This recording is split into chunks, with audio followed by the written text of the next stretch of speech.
kazi na wao, ndio tupange mambo ya maendeleo ya Homa Bay, tupange mambo ya maendeleo ya Kenya, ndio tuweze kupeleka. Please confirm it is in public domain. These utterances have been made in very many other places. These were just illustrations. Indeed, I suspect they have been made even in the counties represented by the senators seated here. Have these been isolated aberrations, or has it been a consistent campaign and mantra by the Deputy President across the Republic? It has been consistent, and as the Deputy President says, unapologetic. But he also played for us a video where the President is speaking. How does it compare with the utterances and the campaign by his deputy? The President is preaching national unity, and I believe that is a function assigned to the President under Article 131 of the Constitution, to be a symbol of national unity. And the Deputy President is also required to deputize the President in performance of his functions. And therefore, it will be expected that the Deputy President will take cue. Instead, the Deputy President is contradicting the President. We have seen these events covered by a major television station, right? Indeed. Does that television, to the best of your knowledge, have national or is it local coverage? National, and some of them regional coverage. Should the Deputy President of the Republic have the wisdom to know his utterances will be conveyed to the country and the world? Indeed, yes. We saw him talking about children that belong to the family, and although we don't use the language these days, some illegitimate children. Who Yes. was he calling children from outside the home, or the illegitimate ones? Looking in totality for Moi's videos, he must have made those who voted for Kenya Kwanza as the legitimate children, and those who did not vote for Kenya Kwanza as the legitimate children. We have seen him saying he has no apologies to make, notwithstanding that these utterances, to quote the media house, were leaving a bad taste in the mouths of many people. Is that correct or incorrect? Yes, he is very loudly clear that he has no apologies to make for referring to Kenya, for saying Kenya is a company belonging to shareholders for the benefit of the shareholders. That defiance and the stance that he has no apology to make, does it depict the deportment of a man or a woman who should be the Deputy President of the Republic of Kenya? Not at all. But you heard his counsel say that there must be some extraordinary wrongdoing before we can impeach for mere utterances or for the things you have alleged. To the best of your knowledge, sir, how many vice presidents or deputy presidents has Kenya had since 1963? In your estimate, how many? 11. 11. 11 or thereabout? Let's say a dozen, 12, right? Yes. Do we have in our history since 1963 experience of a deputy president who traverses the country preaching ethnic exclusion? I don't remember any. The only incident I remember, two incidences, when Jaramogi differed with Kenyatta and he did the moral thing, resigned from government. I also remember an incident, I think it was Vice President Murumbi, who also differed with the then president and did the honorable thing and resigned from government. Those were the first two vice presidents. Daniel Arap Moi was at that. Do you know of any incident where Daniel Arap Moi was moving around this country as vice president, Indeed, committing this type of wrongdoing? No, not at all. How about Mwai Kibaki? In fact, even when he was demoted, he continued working in cabinet. How about Josephat Karanja? Not at all. How about George Saitoti? Even when he was sacked, he continued being loyal to the government of the day. How about Musalia Mudavadi? In his short stint, nothing is heard about him undermining his boss. How about Dividing the country. Mudi Awori? Not at all. Kalonzo Musyoka? Not at all. So when we are told there is nothing extraordinary about this wrongdoing, is that consistent with the lived reality of Kenya? There is everything extraordinary when a country of 46 tribes, someone advocates for the servicing of less than 2 of those communities. Where will the 44 go? Given the politics of 41 against 1 in 2007 and the post-election violence, would this allegation be extraordinary wrongdoing? It is an extraordinary wrongdoing. In fact, the post-election violence that resulted from that particular kind of campaign was in itself extremely dangerous to our social fabric and extremely dangerous to our economy. Given the experience of the Molo and Likoni clashes in the 90s, would this be extraordinary wrongdoing coming from the second senior-most state officer? Indeed, and also when it is remembered that he was a district officer in Molo when those clashes were happening. Given what is going on right now as we speak in Tana River, would conduct like this emanating from none other than the deputy of the president be extraordinary misconduct? I have seen in news that there are families that are displaced, people have lost property, and if that is not extraordinary, then I do not know what extraordinary means. Given, sir, and I will summarize this, what this type of campaign achieved in Rwanda, in Burundi, in Sudan, in South Sudan, in former Yugoslavia, in Nigeria, the Biafra War, and we could count and count until the cows go home. Can anyone be heard in good conscience to say that this is not extraordinary misconduct? Indeed, this is very extraordinary, requiring impeachment. Please confirm, because we are pressed for time, that the evidence you're relying on this ground applies equally to allegation number 5 of your motion. Just a minute to confirm. What is your complaint in allegation number 5? Allegation number 5, Mr. Speaker, will be at page 16 to 17 of volume 2. Allegation number 5. Just a minute. Mr. Speaker, honorable members, our allegation number 5 relates to gross violation of Article 3(1) of the Constitution and Article 148(5)(a) of the Constitution, which specifically is in relation to the breach of the oath of office and allegiance.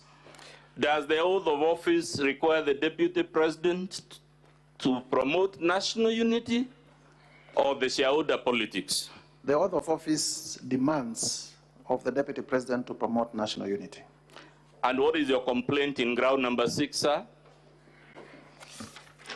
In ground number 6, that again is on page 16 to 17, Mr. Speaker. Ground number 6 is about serious reasons to believe that the deputy president has committed a crime under national law pursuant to Article 151(b) and 2 of the Constitution. And what is the specific complaint? The specific complaint is that there are serious reasons to believe that His Excellency Rigathi Gachagua has committed crimes under Section 13(1)(a) and 62 of the National Cohesion and Integration Act. Can you please read for us those sections of the law? Section 13 of the National Cohesion and Integration Act provides that it is an offense. Honorable Speaker, that section will be in volume 7 of the Assembly's documents.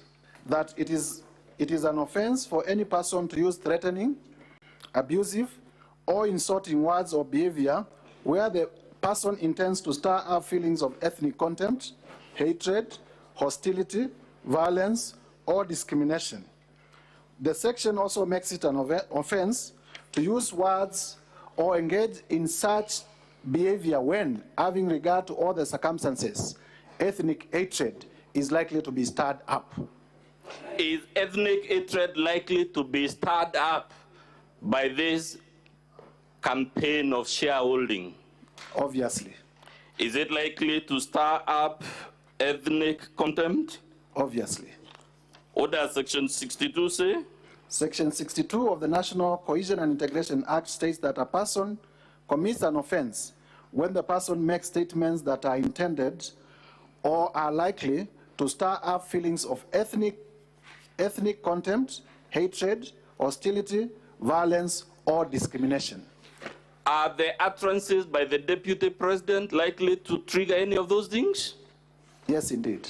As a matter of fact, Honorable Mutuse, that law you just read, National Cohesion and Integration, wasn't it the law Parliament enacted to ensure we never go back to where our country was in 2007, 2008, because of utterances like this? It was pursuant to the post-election violence, and the country resolved that we needed a law as a result. And therefore, it is a law that is supposed to ensure that we in office live to promote national unity and not the opposite. Given that history and why that law exists, sir, we repeat the question. Has the Deputy President committed ordinary or extraordinary wrongdoing? He has, under Article 150 of the Constitution, in relation to this ground, there are serious reasons to believe that he has committed wrongs against the National Cohesion and Integration Act, and if extraordinary in nature. And if you allow me, these are not my words. I have been accused of urging the National Assembly to believe me. These are not my words, they are words of the Constitution under Article 150. Thank you. I want us, Mr. Speaker, we are urging the Senate, if you consider the evidence so far adduced, then that evidence applies to ground 1, 5, and 6. So we are prosecuting them together to save on time. Let's go to allegation number 7, sir. Mr. Speaker, that allegation runs from pages 17 to 31. It was the one you were told runs from falsehoods, culminating in the embarrassing and other things. Let's see whether it is actually falsehoods, embarrassing, and the other adjectives that we were told. And I would urge members to work with me by holding volume 2A of the Assembly's documents, together with our volume 6. 6, I only mentioned it briefly.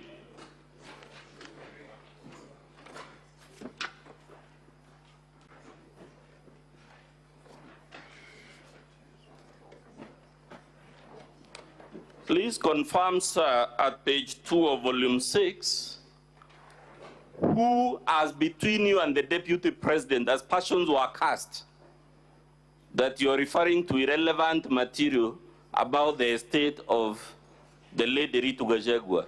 Between you and the Deputy President, who has brought up this issue of the estate? Is it you or is it him? In the response by the Deputy President,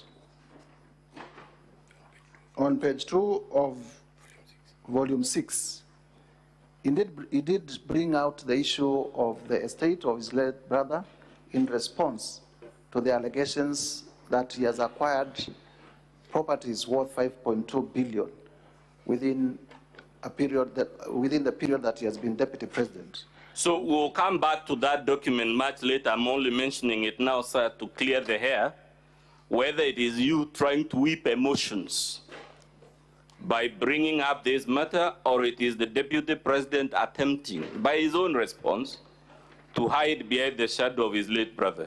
I never mentioned any of my deceased relatives. I have them, but I never mentioned any. The Deputy President is the one who mentioned his deceased relatives. He's actually the one who has brought this material, isn't it? Indeed. Good. Now we'll come to it. Let's go back to your allegation. Ground number 7, sir. Can you tell the Senate in summary? We are so pressed for time. What is... Mr. Speaker, honorable members, under ground number 7, our allegation is that there are serious reasons to believe that His Excellency Rigathi Gachagua has committed crimes under Section 45(1), 46, 47A3, and 48(1) of the Anti-Corruption and Economic Crimes Act, as well as Sections 2, 3, 4, and 7 of the Proceeds of Crime and the Money Laundering Act. And in short, during the short period that I was doing research on this motion, I have come across properties that are registered in the name of the Deputy President or in the name of his children or other proxies that run cumulatively to a value of about 5.2 billion. And there is no clear trace of where the monies to purchase those properties came from, and therefore, under the Anti-Corruption and Economic Crimes Act, qualify to be unexplained assets. Number 2, I have also listed companies that are associated with the Deputy President, 22 of them. And these companies, you look at the objects and purposes, they are all the same. And it is our theory and our evidence that these companies have been used for money laundering. Similarly, I have also listed companies that have been transacting with the office of the Deputy President, the office held by the Deputy President, His Excellency Rigathi Gachagua, with tremendous respect. And they are being paid from that office, and we have laid ground for serious reasons to believe that these companies are actually conduits for corruption, and that political responsibility, even when he's not the accounting officer, rests with the highest holder of that office. And that is the case we are making here. And we shall be showing the connection between the properties and His Excellency Rigathi Gachagua. And in a case of unexplained assets, it is upon the person to show where they actually got the money to buy the assets. We have evidence that the assets belong to him. Let's begin with the companies, Honorable Mutuse. You said you have attached Form CR12 to your motion. Indeed, I have attached Form CR12 being evidence of ownership of those companies. Would that be the Form CR12 on pages 8 all the way to 32 of Volume 2A? Indeed, yes. Honorable Speaker, it's Volume 2A, pages 8 to 32.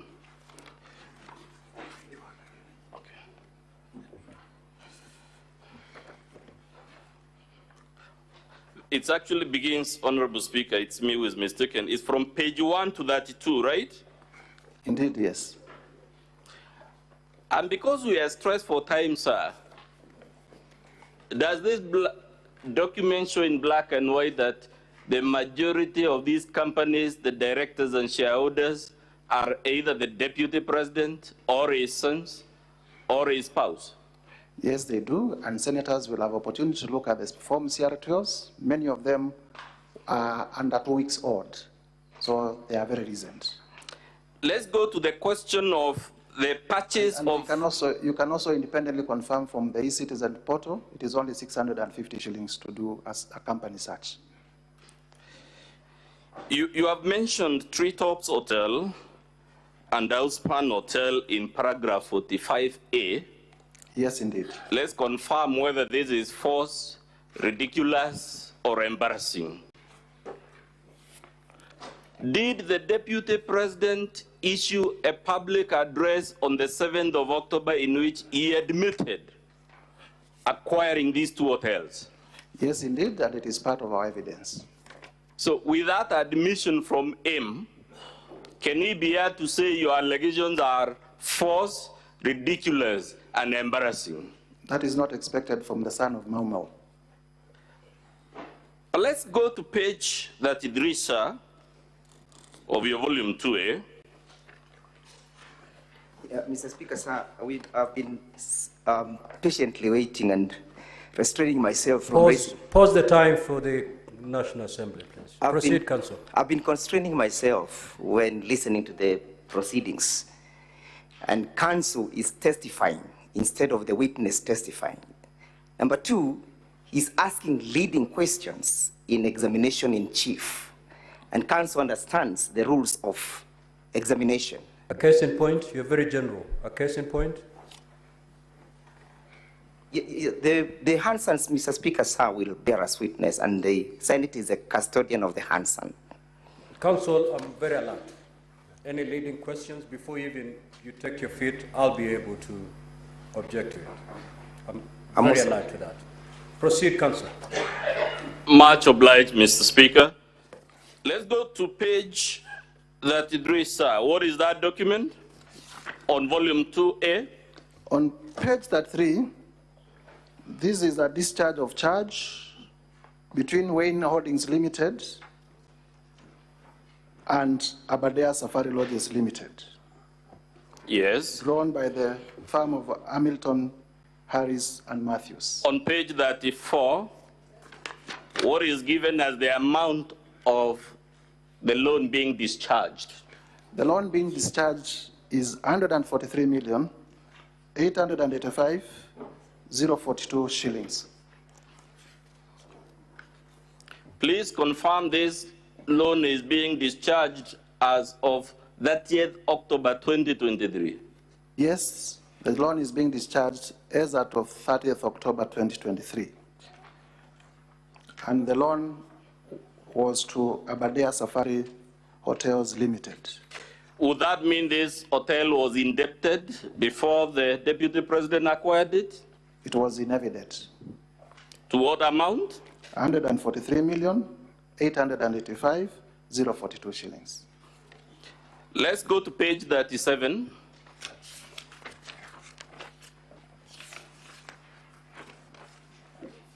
What is that document you have annexed, sir? The document I've annexed here is a transfer instrument, transfer to companies and limited liability partnerships. Yes. It is it's a document ordinarily that is used to transfer Interest in what? interest in property from one party to the next. And who is acquiring that property according to this document? The property, as at this time, belonged to Aberdare Safari Hotels Limited and is being transferred to Crystal Kenya Limited. Is Crystal Kenya Limited a company linked to the Deputy President? Yes, indeed, and we have annexed the form CR12. In which page? The form CR12 is on page 23 of our Volume 2A. Of our volume 2A. Who are given as the directors there? The directors are one Keith Ikino Rigathi. Who is that? That is a son to Honorable Rigathi Gachagua. Yes. And the second director is Kevin Gachagua Rigathi. Yes. Also a son. Now let's go back to 37. As the Deputy President in his response explained, where he got more than $500 million shillings, and to be precise, 535 million to acquire this hotel. To begin with, the consideration for this transfer was Kenya shillings 535 million, and this needs to be added to the loan of 143 million. Yes. Cumulatively. Yes. So that you get the value, because the value of in terms of what was the purchase. Yes. In his response, and I have seen it, the Deputy President alludes that he got a loan of 600 million, that when he became Deputy President, he used to run this company called Crystal, but when he became Deputy President, he gave it to his children to run it. And he goes further to say that he got a loan of 600 million from the Credit Bank of Kenya. Has he actually placed before this Senate evidence of the disbursement of any such loan? I have seen a letter of offer for that loan, but I have not seen any evidence of disbursement nor any charge in respect of that loan. Is a letter of offer loan evidence that a loan has actually been given? A letter of offer is just that, an offer. That letter is annexed of offer, says that as security for the supposed loan, there will be directors' guarantees. Has he annexed those directors' guarantees? To the best of my recollection, I have not seen them. It says the loan will be secured by personal guarantees. Has he also annexed those personal guarantees? I have not seen them. Has he annexed any security known in the banking world for acquiring a loan of this amount? What I have seen is, what I have seen in the letter of offer is at, I'm looking at it, is in terms of the lien and set-off at Yes. page 132 or 534, is that lien and set-off of a fixed Please deposit. say which volume you're referring to on the page so that the Senate will work with you. Council, the senators would wish to know where the letter of offer is contained. Which volume? The letter of offer, Mr. Speaker, Which page? What page? It's in volume 6. is in volume 6, starting from page 98.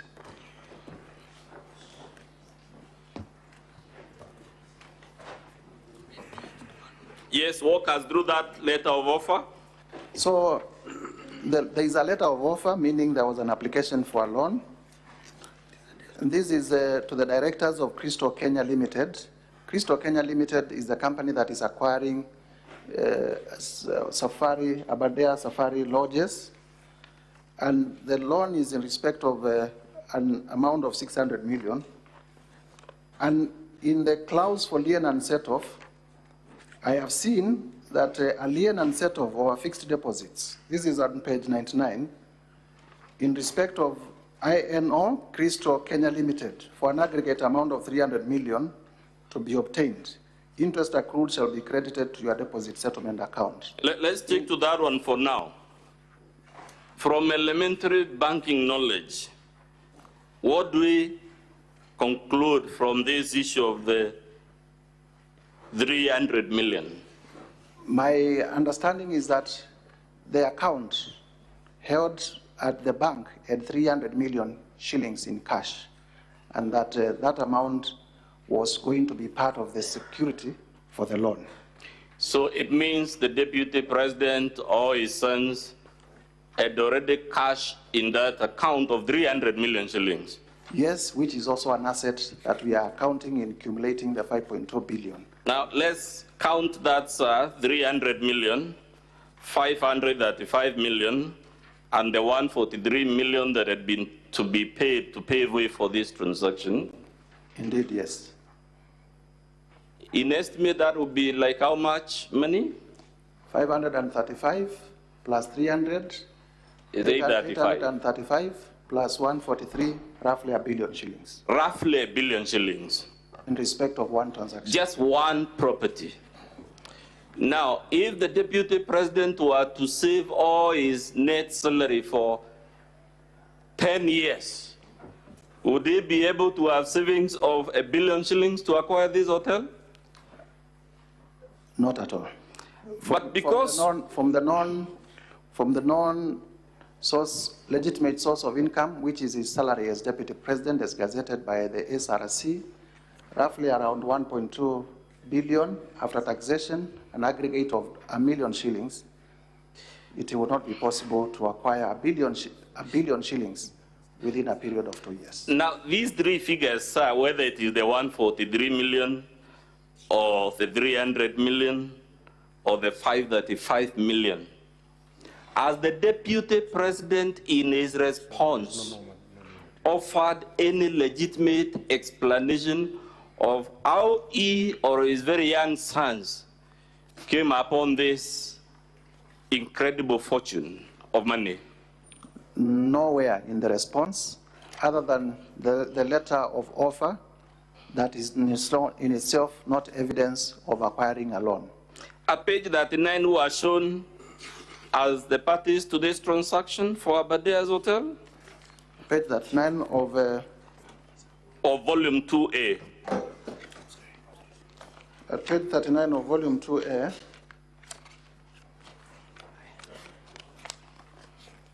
the parties to this transaction for Crystal Kenya Limited, Kevin Gachagua'S, Rigathi, and Keith Ikino Rigathi. For Aberdare Safari Hotels, there is Robert Gadenji. Yes. And Kenneth Waiboshi. Are those two gentlemen you mentioned first related to the Deputy President? Indeed, they are his children. As a matter of fact, Honorable Mutusa, and we'll do it in the closing statement, does our Public Officer Ethics Act or the Leadership and Integrity Act, faced with facts like this, permit the Deputy President to hide behind his sons? Not at all. Is he allowed to hide behind any of his relatives? Not at all. What about his spouse? Not at all. So even if the Senate were to accept, for argument's sake,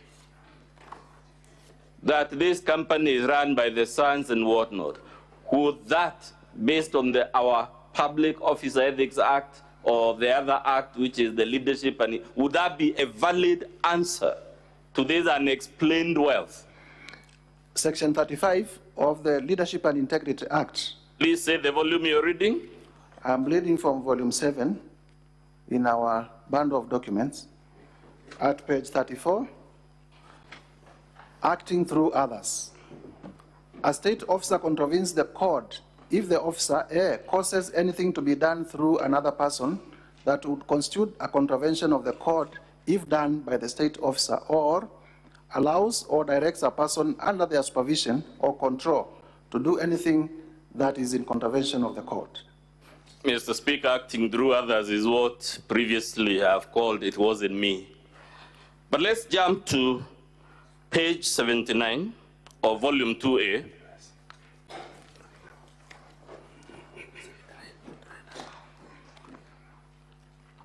Yes, we are here. Again, this is documentation for that same property the Deputy President admits he acquired, right? Yes, through Aberdare, just for contextualization, Aberdare owned 2 hotels. Yes. There is Treetops Hotel. Yes. And there is... There is which one? Outspan. Yes. Outspan is the one that we have demonstrated how it was purchased. Treetops is a property developed by the Kenya Wildlife Service, but it was under the same management of Aberdare, so they were acquired together. So let's pause at it is owned by the Kenya Wildlife Service. Yes. Is the Kenya Wildlife Service a public or a private entity? A public entity funded by the taxpayers. Under our Chapter 6 laws, that is the Public Officer Ethics Act, the Leadership and the Integrity Act, if you want, you can even draw the Public Procurement and Disposal Act, whichever law. Is it consistent with all those laws for the Deputy President of the Republic to acquire without competitive bidding an interest in a resource owned by the Kenya Wildlife Service? It is not. And in fact, the Deputy President is on record in these proceedings as having said that he has advised his family not to transact with government. But we are going to demonstrate that he actually transacted with KWS. And KWS is a public entity? And KWS is a public entity. If this hotel were to be leased or sold, or whatever the language, would there be a requirement for open, competitive, and transparent bidding? Section 45, which we said we have reasonable grounds to believe that the Deputy President has breached of the Anti-Corruption and Economic Crimes Act. And I'm reading our volume 7 at page 23, states as follows: protection of public property and revenue. A person is guilty of an offense if the person fraudulently or otherwise unlawfully A, acquires public property or public service or benefit, B, mortgages, charges, or disposes of any public property, C, damages public property including causing a computer or another electronic machinery to perform any function that directly or indirectly results in a loss or adversely affects any public revenue or service, or fails to pay any taxes or any fees, levies, charges payable to any public body, or effects or obtains an exemption, remission, reduction, or abatement from payment of any such taxes, levies, and fees. Section 46, about abuse of office. A person who uses his office to improperly confer a benefit on himself or anyone else is guilty of an offense. Now, let's go to page 81 of volume 2A, sir. It's still about Treetops Hotel. Page 81 of volume 2A. I'm there. Can you read for us the last sentence of the second paragraph? This is a letter. This is a letter from the Kenya Wildlife Service. Yes. To Mr. Amos Kisilu of Kisilu and Wandati Company Advocates. It's a letter dated when? The letter is dated at the top left. What is the date? 5th of June, 2023. Was His Excellency, the Honorable Rigathi Gachagua, the Deputy President of Kenya on that date? Yes. It is addressed to who? It is addressed to Kisilu, Wandati and Company Advocates. In the Deputy President's own response, is that law firm indicated as one of the law firms he uses? Yes, indeed. Good. Now read for us the second paragraph of that letter, beginning with the word however. However, the tenant is in rent arrears of Kenya shillings 35,481,548, and lodge has not been operational since 2019, which has resulted to deterioration of the same in breach of the lease agreement. So we are being told this hotel a number of things. One, it has not been in operation for 4 years, correct? Indeed. And as a result, it has accumulated rent arrears, correct or incorrect? And deteriorated, which in effect means it requires renovation money. Now let's go to page 80 where the Deputy President develops interest in the hotel. I'm here. Can you read the opening line of that, the first paragraph of that letter? Mr. Speaker, honorable senators, this is a letter from Kisilu, Wandati and Company Advocates to the Director General of the Kenya Wildlife Service. The opening sentence reads as follows. We act for a party, into brackets our client, who is interested in taking on an assignment of lease of the Treetops Hotel Lodge as defined in the lease agreement dated 31st December 1998 between yourselves and Aberdare Safari Lodges Limited, the lessee. Please confirm this is a letter by the Deputy President's lawyers.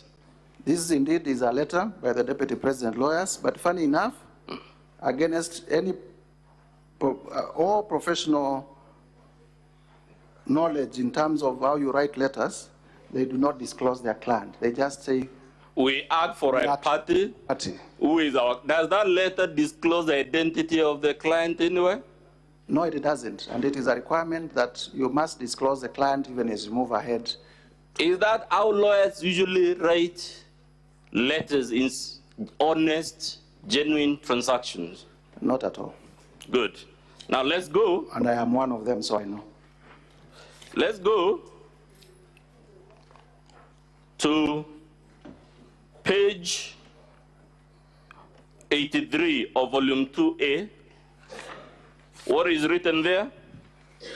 Page 83 is a letter to Dr. Kanga, Director General Acting, Kenya Wildlife Service from Aberdare Safari Hotels. So, it is about Treetops Lodge debt and lease. Please hold 83 together with 81.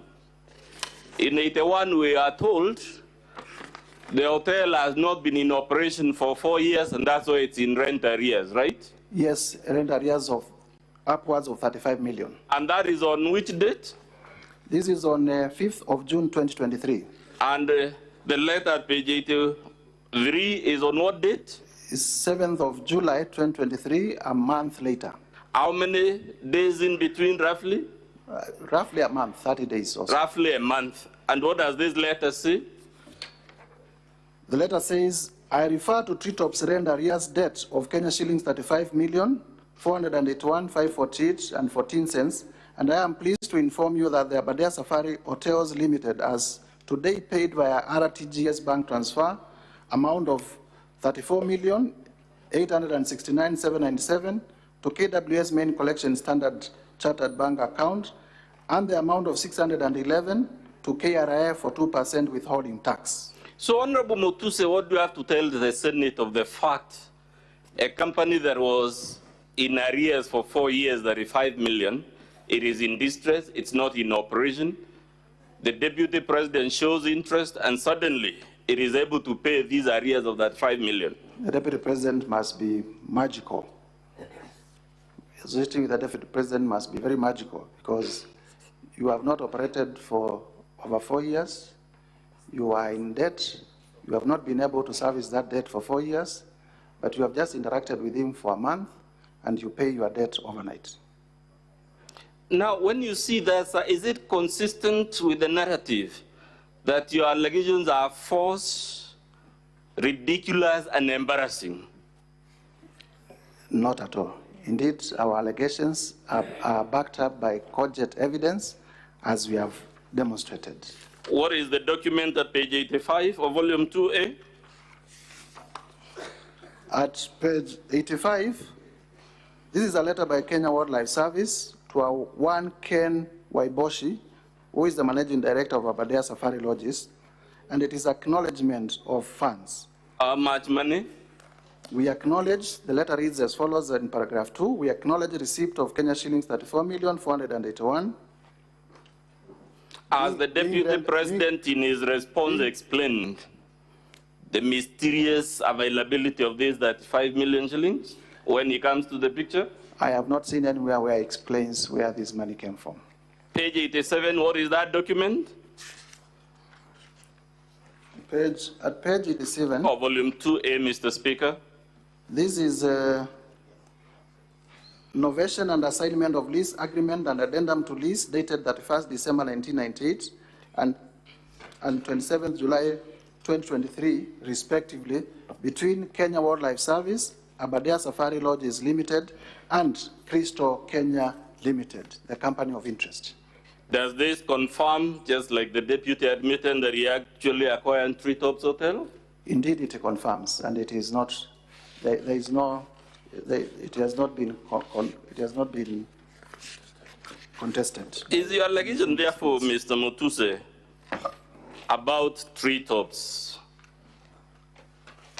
false, ridiculous, and embarrassing? Come again?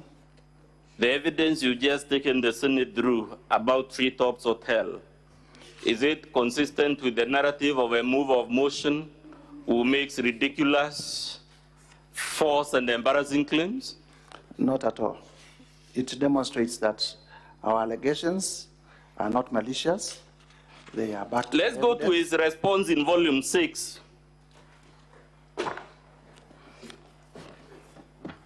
It should be page 8, if I'm not mistaken, Mr. Speaker.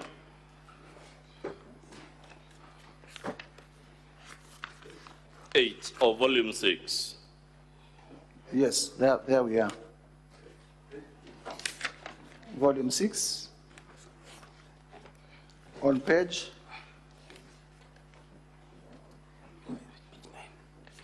Okay. Is page 9? Yes. At the top of page 9, what does the Deputy President in his response to the National Assembly tell it? He says, in respect to Crystal Kenya Limited, this company was incorporated in 2009, way before I became Deputy President. Let's pause there. Is that a valid response to your motion, the date when the company was incorporated?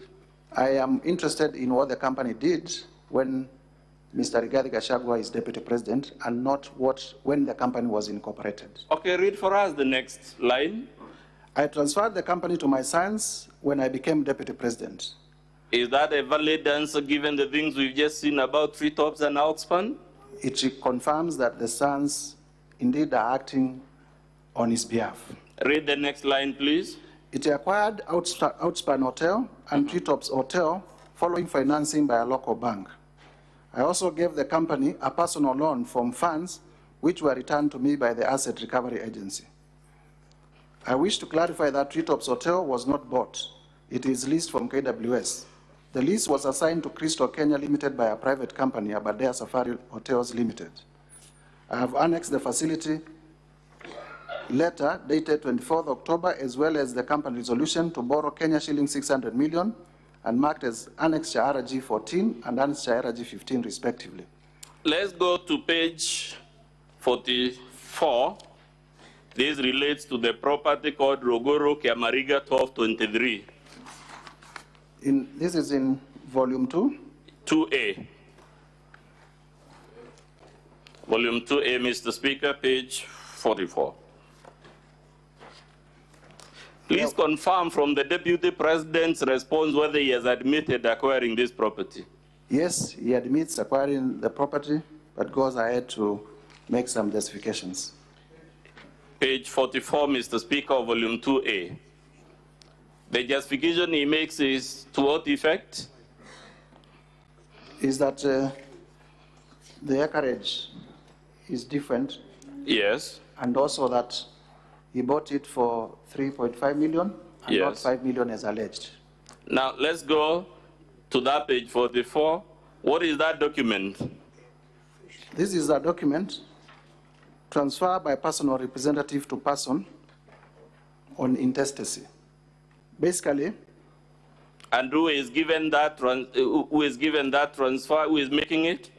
A certain Naftali Guandraru Gadhogo. Can you read the opening line of that document? Public Trustee of the Republic of Kenya, or PO Box 49672 Nairobi, as personal representatives of Naftali Garandau Gadhogo, deceased, hereby transferred to Hannah Gadhongo Mugo. Absolutely. Who is the public trustee a public officer? The public trustee is a public office. Under what circumstances, to the best of your knowledge, does the public trustee obtain letters of administration of an estate, in this case the estate of the deceased Naftali Gwandaru Gadhogo? In terms of the law of succession, the public trustee only steps in where there are no beneficiaries of a deceased person's estate. The person to whom the trustee is transferring, is there a picture given there? Yes, it is given, and I will invite honorable senators to look at it. What observation do you want them to make about it? Well, this is a photograph of, I do not want to say disheveled, old lady who signs by appending her thumb, signifying probably she was not even aware of the transaction. Has she signed or affixed a thumbprint? A thumbprint. On the face of it, does that look like a privileged or vulnerable and marginalized Kenyan? The very vulnerable.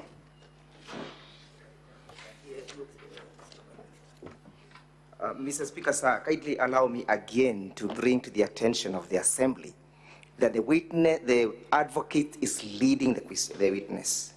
He has put a question. Does that, in your own imagination, look like a vulnerable person? Objection sustained. Counsel for National Assembly, stop leading the witness. I'm much guided, Mr. Speaker, so we'll proceed. We're on page? We are on page 44. 44. Did the Deputy President, in his response, disclose that this property initially belonged to a deceased person?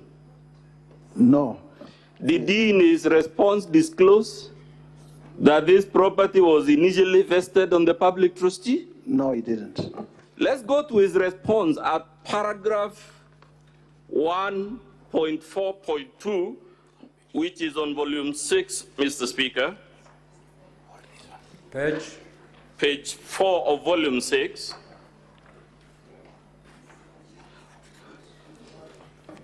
Can you read paragraph 1.4.2 of the Deputy President's response? I purchased the land in the year 2023 for Kenya shillings 3.5 million for my farm proceeds. Some of you are aware that I have dairy farm with close to 200 cows. Now, let's see who is saying things that are embarrassing, false, and ridiculous. What is the price he has said he acquired it for in that page? 3.5 million Kenya shillings. Let's go to the agreement he has attached to show how he purchased this property. It is at page 63 of the same volume. I am here. Clause number 3, what is given as the purchase price? The purchase price is Kenya shillings 5 million only, to be paid as follows. Is that consistent? Volume 6. We are holding, Mr. Speaker, volume 6, pages 4 and 63. No, it is page 4 of 534 and page 96 of 534. The problem, Mr. Speaker, is there are two sets of pagination. So the one we refer to is the one that says of 534. So we are talking of page 4 of 534. You hold that together with page 96 of 534. My apologies, Mr. Speaker. In other words, go to page 4 and page 96 of 534. Of volume 6. Yes. We'll shortly take you to the paragraphs. Mr. Speaker, you know I'm at a lot of pressure because of the time. That's why sometimes.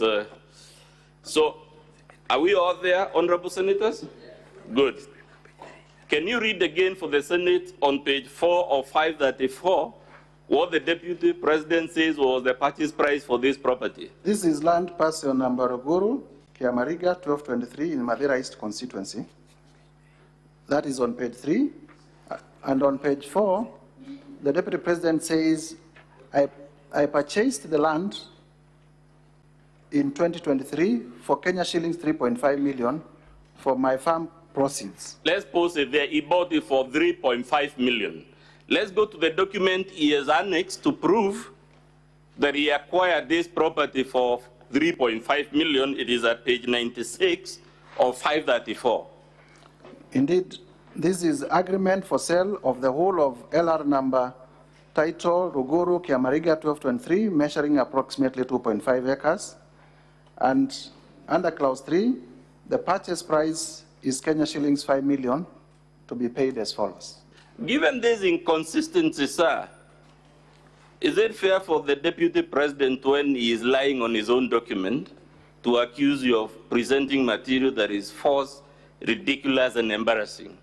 It is not fair, and also, especially when one of our allegations against the Deputy President is that he consistently misleads the public.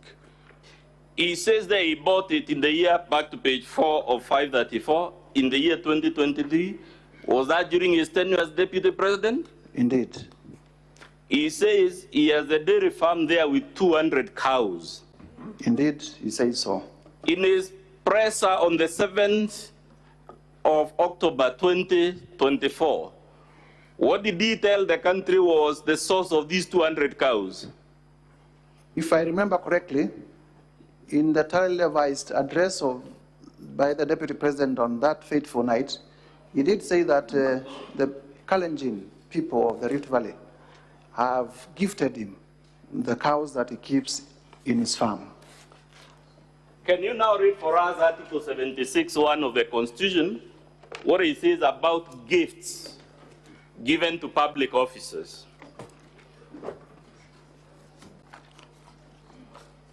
Article 76, financial property of state officers.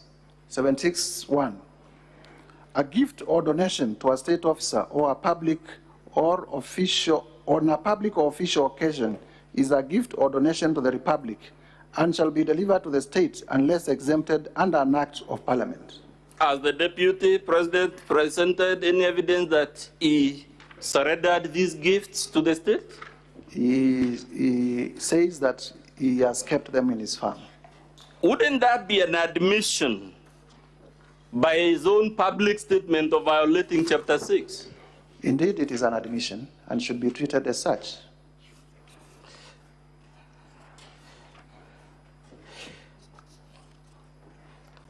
Let's go to the land in Meru. Have you placed any evidence to prove this allegation? I have placed evidence to prove that the Deputy President indeed acquired land in Meru and To the best of my recollection, he has also admitted in his response to having bought land in Meru. I now want you to vote volume 8 against, again, the Deputy President's response.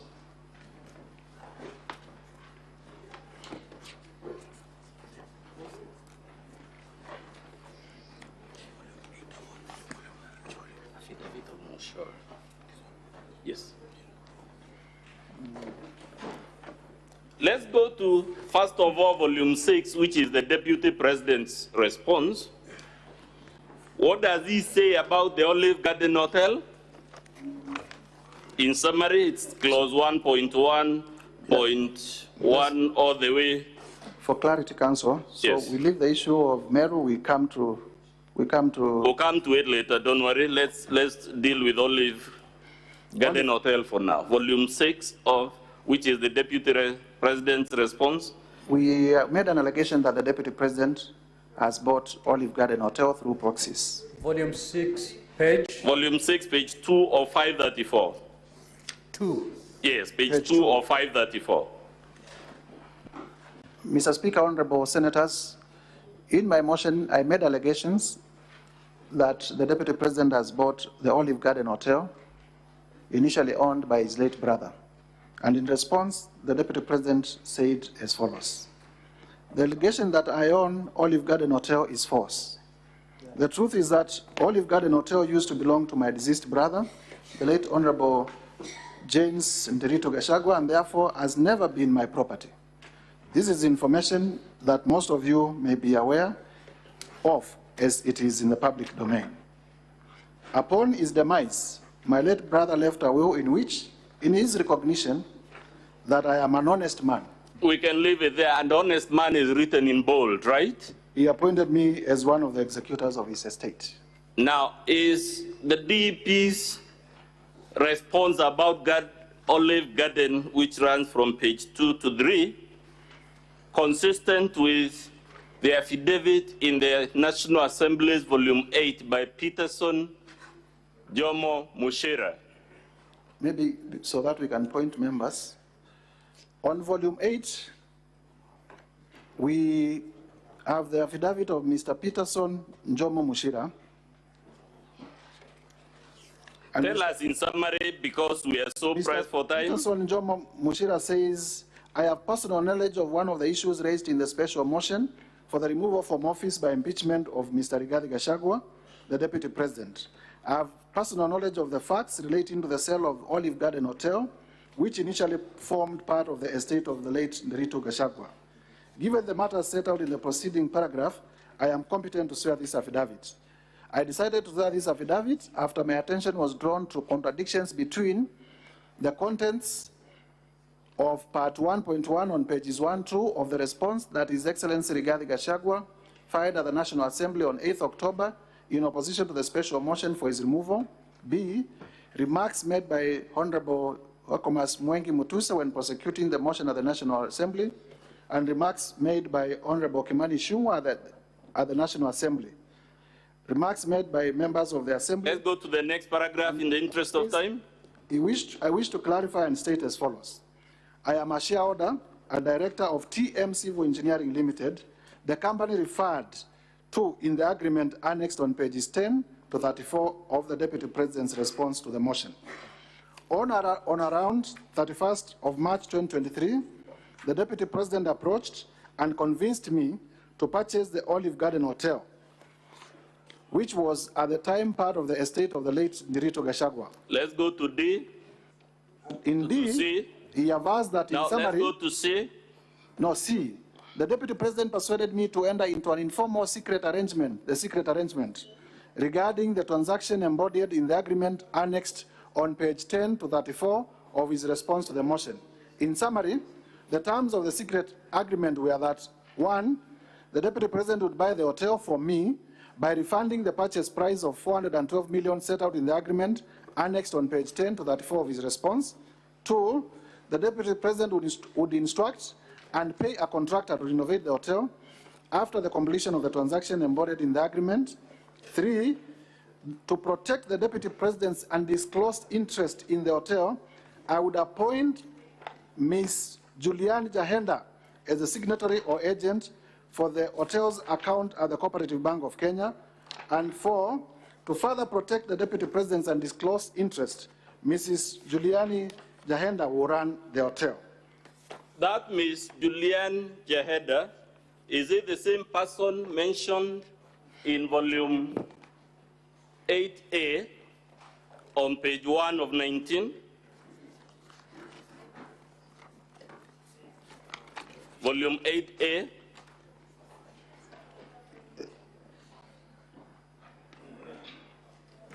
Yes, this is a letter from the Public Service Commission. So does that mean we have two sources, one being Jomo Mushira? It is. We are on volume 8A, page 1 of 19. And there is an entry there, the third name in that table. If you look at the names, you have the first one, the second one, and the third one is Maka Juliani Jahenda.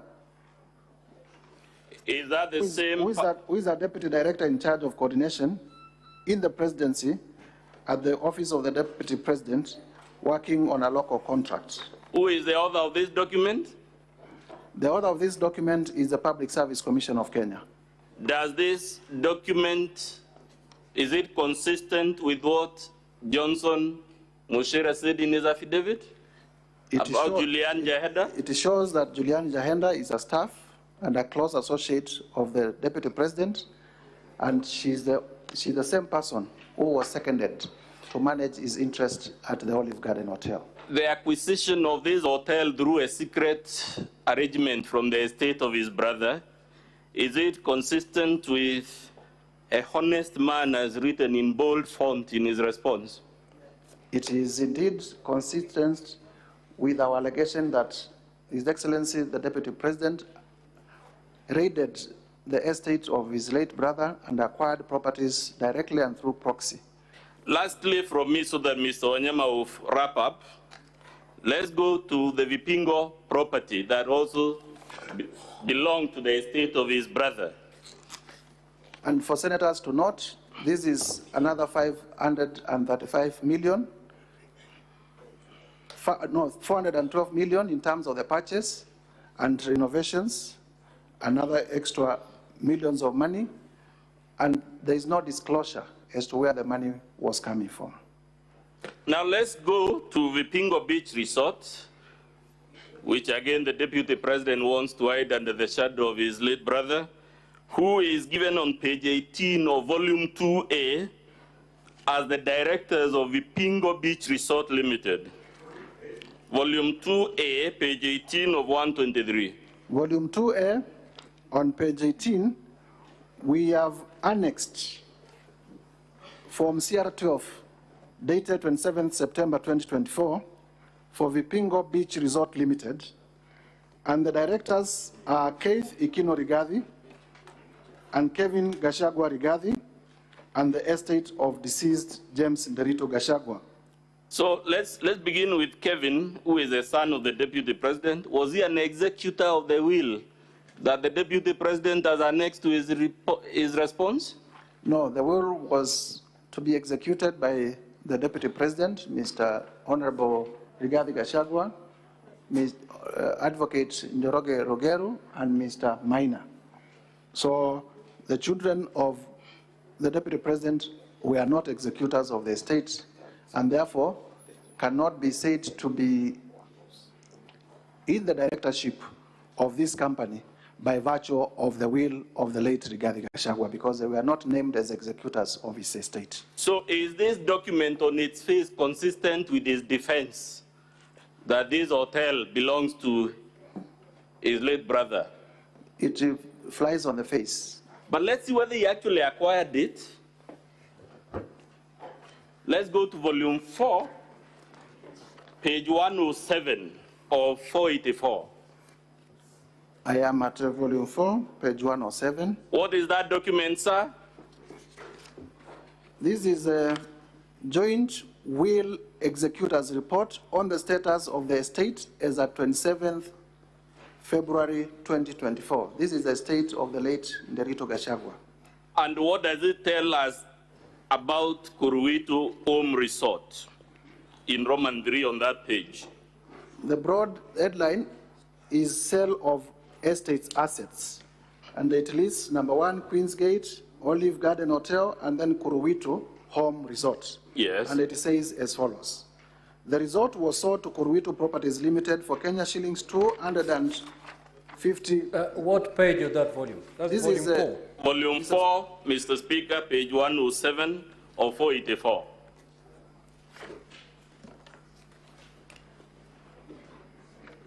Volume 4, Mr. Speaker, page... We can continue? Yes, proceed. Kuruwitu Home Resort. The resort was sold to Kuruwitu Properties Limited for Kenya shillings 250 million only.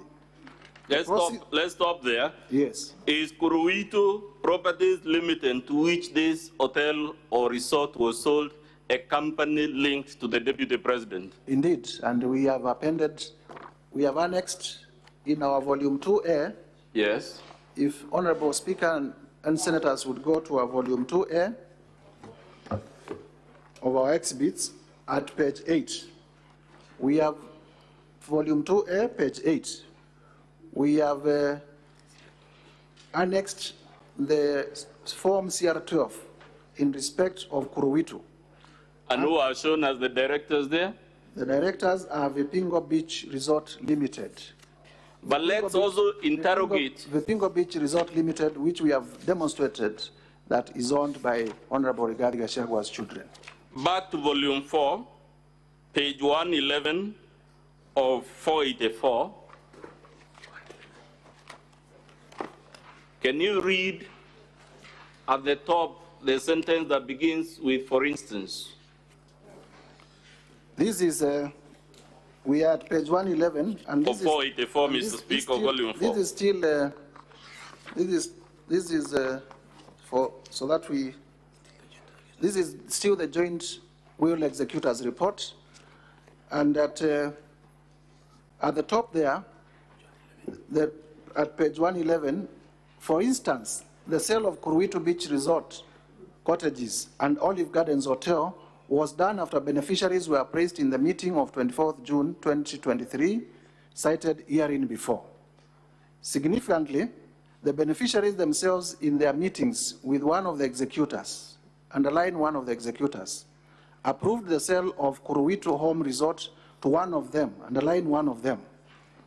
Where is who is also an executor, underline who is also an executor. Who is the executor and beneficiary being referred to here?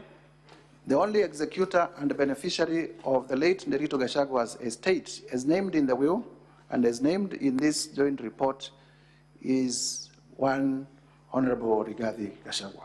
Where is this property located, Honorable Mutuse? Vipingo Beach? Yes. Should be somewhere in the coast. Back to page 107 of volume 4. In his response, as the Deputy President explained where he got the sum of Kenya shillings 250 million to purchase this property. In fact, he denies buying the property. Mr. Speaker, I will cede the floor now to my learned friend, Mr. Wanyama, to prosecute the remaining grounds of the motion.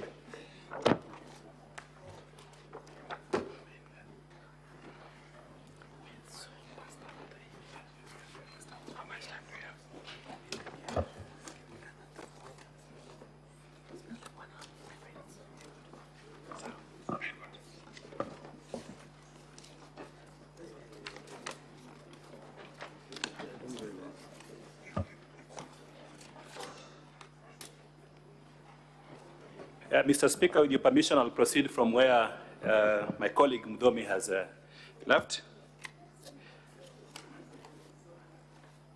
Honorable Mutuse, can you go to ground number 2 of your motion?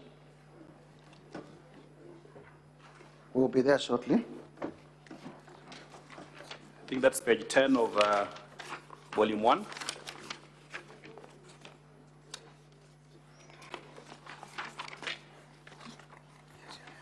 Here we are. Yes, what is the nature of this ground? What are you complaining about? We are complaining that the Deputy President has on numerous occasions violated Article 147(1), as read together with Article 152(1) of the Constitution of Kenya. And in particular, Article 147(1) provides that the Deputy President shall be the principal assistant of the President and shall deputize for the Presidency in the execution of the President's functions, while Article 152(1) of the Constitution states that the Deputy President is a member of the Cabinet. And in particular, through Cabinet communique, as you are aware, after every time there is a Cabinet meeting, there is normally a press release that is released. And we were aware of a decision of the Cabinet of the 30th April 2024, where the Cabinet passed a resolution to evacuate members of the public for their own safety from the 30-meter riparian zone of the Nairobi River. Yes. And when that decision was made, insofar as I understand processing of business in the Cabinet, the Deputy President sat in Cabinet. The Deputy President is one who chairs Cabinet subcommittees which process business before going to Cabinet, and therefore, to my own understanding, he was fully involved in the making of that decision. However, okay, just to cut you short because of time, the allegation is that the Deputy President has been undermining the President. Yes. Do you have evidence in your motion that support this allegation? Yes, I have evidence. Which evidence is this? The evidence is in respect of the Cabinet resolution regarding the evacuation of the riparian, of the settlers around the riparian area, in that area, and our evidence is contained in the affidavit of Ms. Mercy Wanjau. Where is this affidavit of Mercy Wanjau? The affidavit of Mercy Wanjau is to be found on page 78 to 80 of volume 1. Has the DP admitted these allegations? Yes, the DP has admitted the allegation to say there was a Cabinet resolution, but he went against it. Where is the admission contained for purpose of the answer? The admission by the Deputy President? If you look at paragraphs 10.1.1 and 10.1.3 of the DP's response. Yeah. Volume and page. Volume 6, page 19 of 534. Paragraph 10.1.1, he says as follows.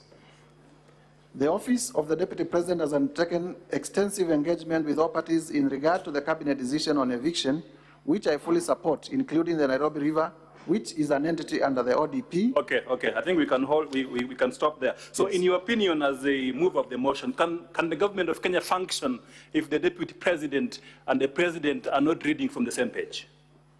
It will be very difficult for the government to function and to deliver effectively to the people of Kenya when the two highest office holders are reading from different scripts, and especially when the Deputy President, for political expedience, would disown decisions of the Cabinet in a meeting that he sat through to make a decision. Yeah, thank you very much. Now, have you annexed any videos to prove this allegation?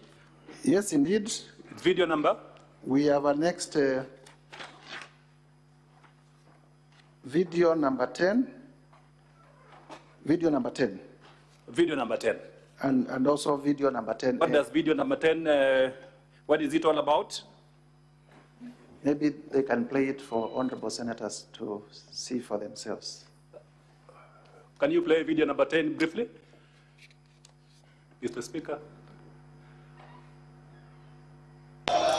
Watu ya Kayole, tangu mtupatie nafasi ya uongozi, sijapata nafasi ya kuja kusema asanti. Nataka kutoka kwa roho yangu, watu ya Kayole, asanteni sana.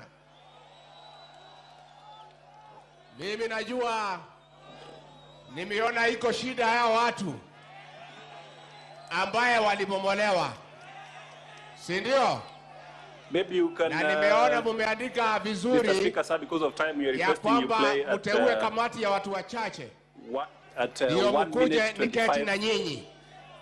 Utakubaliana? Mimi ningetaka wale watu ambaye walipata shida hii ya ubomoaji ambaye ni kitu tulikuwa tumeahidi wananchi haitafanyika kwa serikali yetu. Mimi ningetaka niwasikize na nitapanga na Mheshimiwa Meja Dong wakuje ndio tukue na nafasi ya kuongea. Let us not have a war with wananchi. Tusipigane na wananchi wale walituchagua. Let us be empathetic. Let us, if people must move, let there be an engagement and let people get adequate notice so that they can prepare for their next life ahead. You can't wake up one morning and terminate people's life. Let us not have a... Mr. Speaker, so we can stop there because of time. The video has been submitted as part of the evidence from the National Assembly. Honorable Mutuse, let's go to ground number, allegation number 3, ground number 3 very quickly. What is it all about? What is your complaint in the Senate? In ground number 3. Our complaint to the Senate is that the Deputy President has undermined devolution. Why do you say so, briefly? We say so because there was a lawful decision by the City County of Nairobi about... Which is this lawful decision? You can be specific. The City County of Nairobi did make a resolution, yes, to relocate traders from CBD to Kangondo Road. Uh-huh. And the Deputy President, through evidence that we have... Is that decision to relocate traders a county government function? Yes, and Senate, because it is a house that is created under Article 96 to protect the interests of counties, would take notice that markets under Schedule 4 is an exclusive function of counties. Yes. Have you submitted any video evidence to support this allegation that the Deputy President has undermined the devolved government system, especially the county government of Nairobi? Yes, video 12 and video 13, where members of the Senate shortly will see that the Deputy President went to Wakulima Market and incited members of the public not to obey lawful directives of the City County of Nairobi. We have also, as part of our evidence, annexed the sworn affidavit of Mr. Johnson Sakaja, the governor of Nairobi, with averments to that effect. This is at page 81 to 85 of our volume 1. Okay. I think the video is part of the evidence. It's part of the record. So why do you complain about this in the Senate? Why are you complaining? The senators want to see the video, want to hear, see and hear the video. Can we play video 12? Nairobi Governor Johnson Sakaja appear headed for yet another round of an influence contest of the capital city, with the Deputy President putting the governor on notice over the alleged mistreatment of traders in the city. And as Citizen TV's Melita Olatenges reports, the latest rupture in the relations between the two have been compounded by the broader tribulations of Gachagua'S, who sees himself as being sidelined by the Kwanza State House.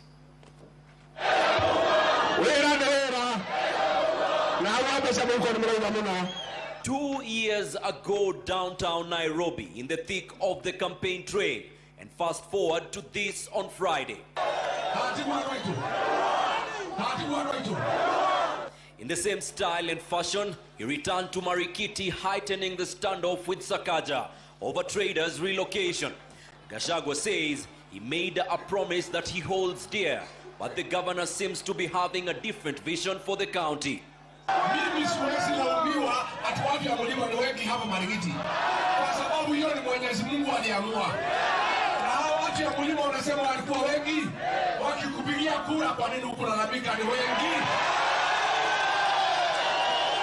Nobody should imagine that they can micromanage the county of Nairobi from anywhere. No one should imagine that we will suspend devolution in Nairobi from anywhere. A stop. So, Honorable Mutuse, is that act by the Deputy President impeachable? It is impeachable in the sense that the two levels of government have been assigned their roles and their functions under Schedule 4 of the Constitution. Yes. And the Constitution and Article 6 requires that the two levels of government, much as they are independent, they also respect their functional independence. And that if the county government makes a decision, it is upon them to implement that decision. You would realize, much as Nairobi is the capital city of Kenya, cosmopolitan, when the Deputy President went there, he addressed Kenyans in his native language. Is it compatible with the status of Deputy President to address these core issues at a marketplace like this? It is not consistent. The expectation was that through the intergovernmental relations framework that is already established in law, there would have been a formula to deal with that issue outside the rally. Which is this framework that you are talking about? The framework that you are talking about for intergovernmental relations, to be specific. Eh? Well, we have the Intergovernmental Relations Act. And it will be expected that the Deputy President, being the chair of the Intergovernmental Relations Committee and also IBEC, would have exercised his responsibility under the law and those responsibilities to call a meeting with the City County of Nairobi to deliberate on those issues if indeed there were complaints from the citizens of Nairobi in a manner that is consistent with the formal running of a government. Okay.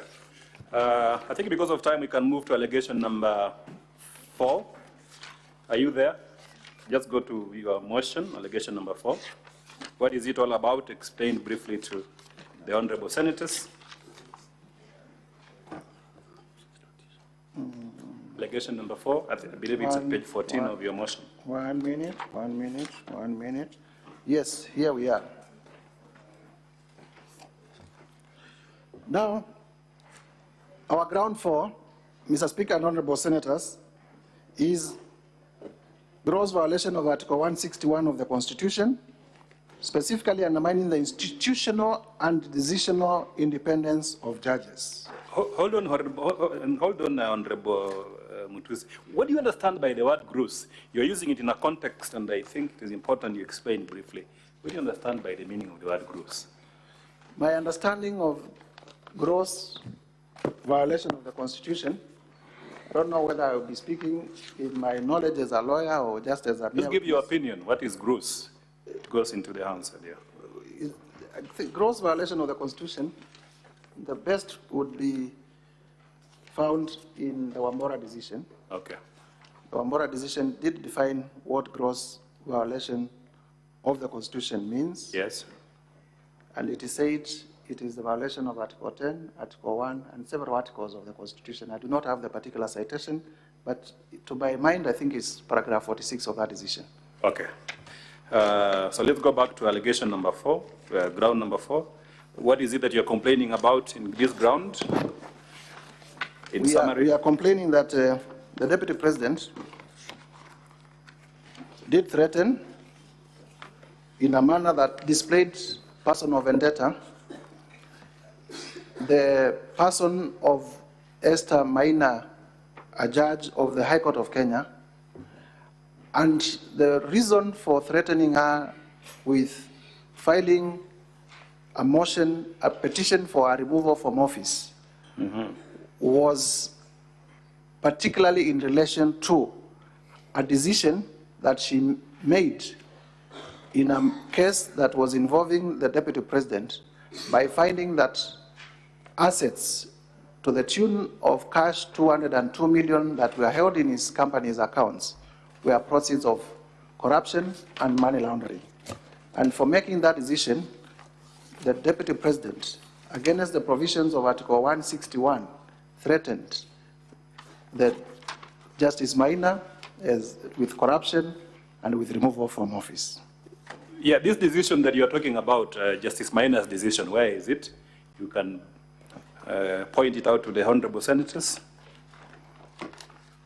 This decision, the judgment of Esther Maina. Honorable senators, Mr. Speaker, honorable senators, in our volume 2A, at page 60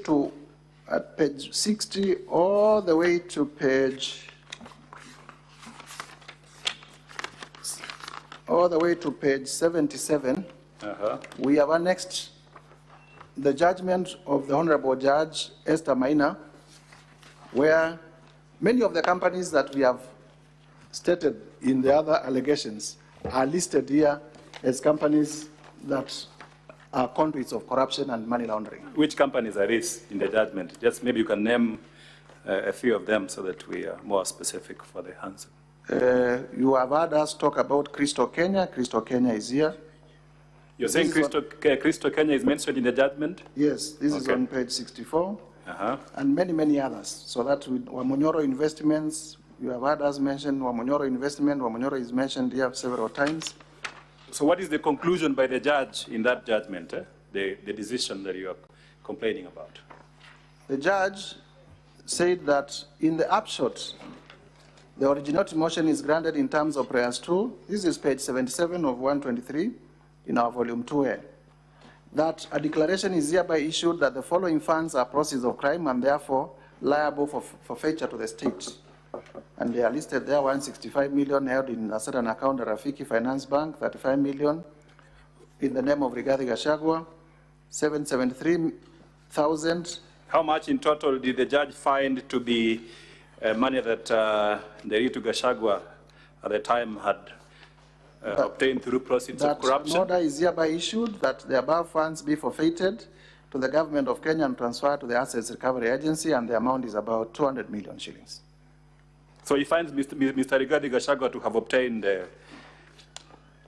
200 million shillings, is that correct? To have been unable to explain 200 million how he obtained 200 million shillings. What did the judge do after that finding?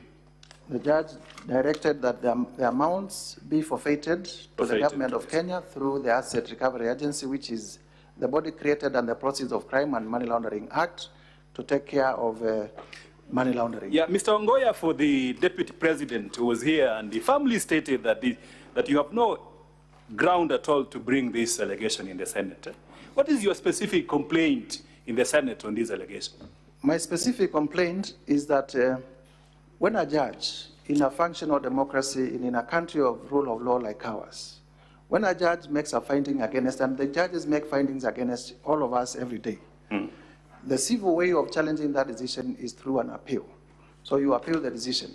You do not go to a rally and start threatening judges, because then you create fear, and you create fear in the judges so that they are not able to exercise their decision or independence. You can interfere with financing of the judiciary. You can interfere with many, many other things. But let's not take away the decision or independence. Honorable Mutuse, do you have any evidence that you've submitted to the Senate to prove this allegation of, you are calling it interference with the independence of the judiciary? Do you have any video evidence, any evidence? Yes, I have presented video number 14 and video number 15. Being clips of Begin the bulletin with the war on the judiciary, where Kenya Kwan's administration is making good on its threat, with the Deputy President Rigathi Gachagua now filing a petition to push for the removal of a judge from office. Gachagua says he will on Thursday file a petition with the Judicial Service Commission to push for the removal of Justice Esther Maina, who handled an economic crimes case against him in 2022 for alleged corruption and misconduct. Now, speaking in Iten, where he accompanied President William Ruto for a church service, Gachagua told the Chief Justice to first clean up her house by dealing with pending cases with the Judicial Service Commission. Now, in the sustained onslaught against the judiciary, President William Ruto vowed to deal with unnamed government officers he described as incompetent, saying his administration will slay the corruption monster that has reared its ugly head in various arms of government. Chamitai Goin reports. After Chief Justice Martha Koome invited Kenyans with complaints over the conduct of judicial officers to submit their lamentations to her office, the Kenya Kwan's administration, through Deputy President Rigathi Gachagua, has taken the challenge, with the DP announcing that he will file a petition this week. Amechallenge sisi tutoe ushahidi. I will lead by example. On Thursday, this coming week, at 2:15, I'll personally present a petition before Lady Chief Justice Martha Koome against Justice Esther Maina for her removal from the judiciary for misconduct and corruption. Mimi mwenyewe nitaongoza because sasa unajua sasa si ametuuliza.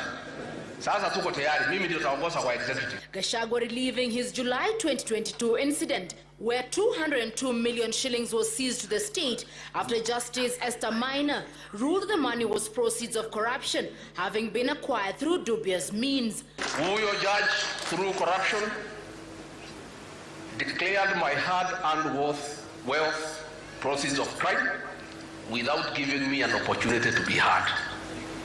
Against the rules of evidence, where he who alleges must prove. We made an application to cross-examine the investigator akakataa kwa sababu anajua there is no case. Na evidence tuko nayo vile ilifanyika. The Kenya Kwanza Battalion hitting out at Koome for being quick to defend judicial officers, some of whom they claim were not beyond reproach. I think we can stop there. We can stop there. Now, Honorable Mtuse, it looks like in this public forum, statements were generally made against the judiciary. Is that correct? By all politicians who attended? Yes, it is correct that even others who were there made statements against the judiciary, and there is no problem with that. Yeah. So what is so extraordinary? Mr. Ongoya said, there's nothing extraordinary about your complaint. My complaint is extraordinary in the sense that the Honorable Rigathi Gachagua was not complaining about the judiciary. He was complaining about a specific judge for a decision that she made, a finding that she made against him. It was not about corruption in the judiciary. It was not about inefficiency in the judiciary. It was not about how the judiciary runs. It was about huyu judge alisema mali yangu ni mali ya wizi. Now, in that public statement, the Deputy President says he has evidence on corruption against Lady Justice Maina. In his response filed before this House, have you seen any evidence adduced for corruption against Lady Justice Esther Maina? I have not seen any evidence to show that indeed he has evidence of corruption influencing the judge to make the finding that the 200 million were proceeds of crime. Okay. Now, this judgment which leads me to my conclusion that this is personal vendetta. What do you mean by personal vendetta?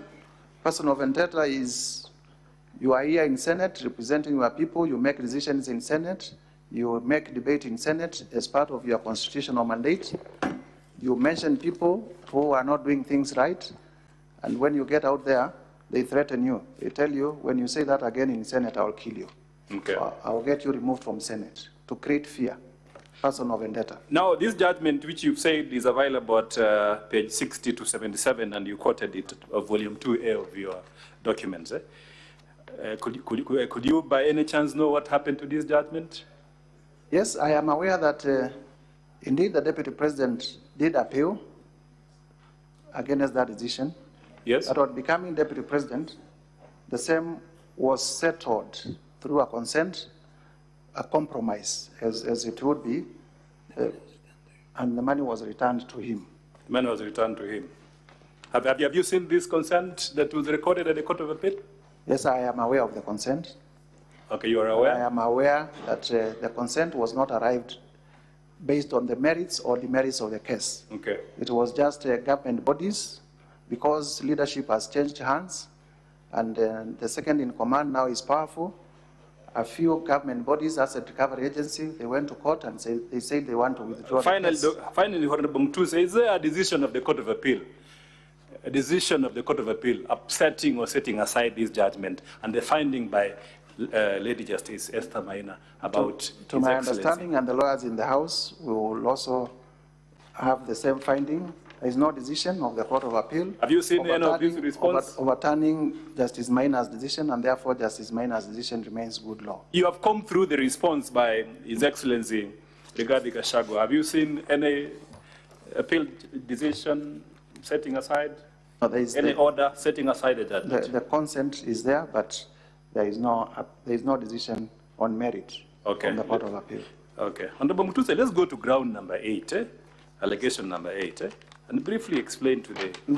Maybe before we leave there, yes. It is important in terms of, because we are complaining about Article 160, for me to just read 165.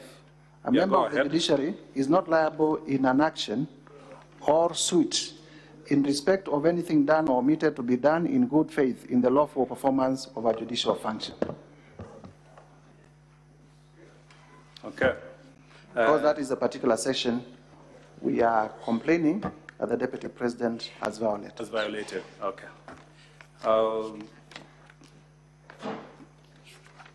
So in your opinion, does undermining the independence of the judiciary amount to gross violation of the Constitution?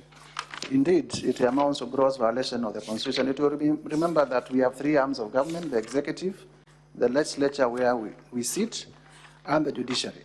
Is it proper for the Deputy President of the Republic of Kenya to make this kind of attacks? Is it proper in your opinion? It is not proper at all. Okay. And what, in your, again, to just wrap that point up, what channels... Counsel, before you get there, you refer to a consent. Is it contained in any of these bundles? The senators would wish to look at that consent.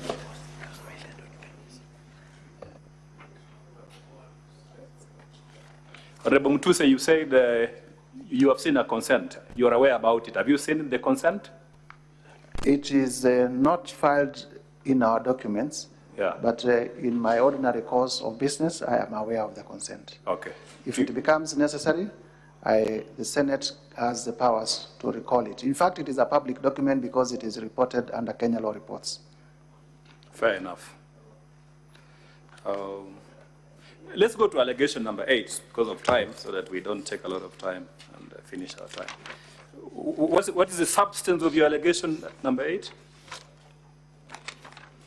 Briefly, ground number 8. Ground number 8 is that there are serious reasons to believe that His Excellency Rigathi Gachagua has committed crimes under Section 132 of the Penal Code and Section 129 of the Leadership and Integrity Act. And basically here, it is on 2 folds. The 2 sections that we have cited, Section 132 of the Penal Code and Section 29 of the Leadership and Integrity Act, speak to state officers misleading the public, spreading falsehoods. And on the issue of Justice Maina, as we have shown evidence, it was personal vendetta because the Deputy President was attacking the judge based on a decision the judge had made.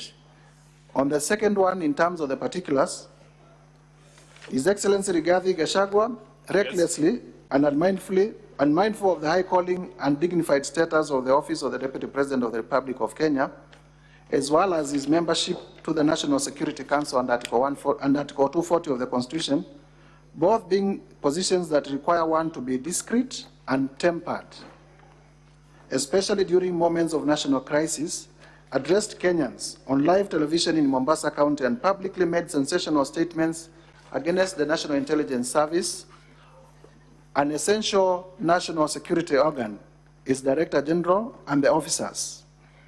And also, you can hold on there. Do you have evidence to prove these allegations about a live television statement in Mombasa by the Deputy President? Do you have any evidence before this House? Yes. We have annexed our video number 15. May I request we play video number 15, please, Mr. Speaker.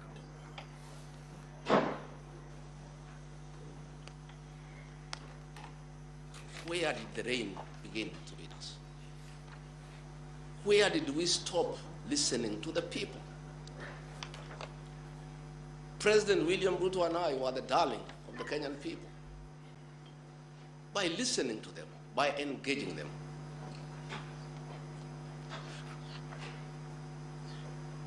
And as a government, we have established institutions to ensure we not only listen to Kenyans, but also genuinely understand their concerns. We invest significant resources in these institutions, particularly the National Intelligence Service, for this purpose. It is clear there has been a failure in the intelligence and advice we are receiving, particularly concerning crucial government policies. The President of the Republic of Kenya today has admitted that it has come to his attention that the people of Kenya did not want anything to do with the Finance Bill 2024.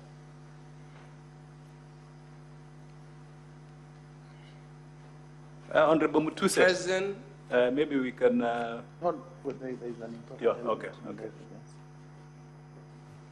You has now agreed that we need to listen to the people. Yeah. And I sympathize with my boss, President William Ruto, because this information was not available to him. I know President William Ruto. Had he known 2 months ago that the people of Kenya did not want anything to do with the Finance Bill 2024, he would not have asked his parliamentary party to push it through.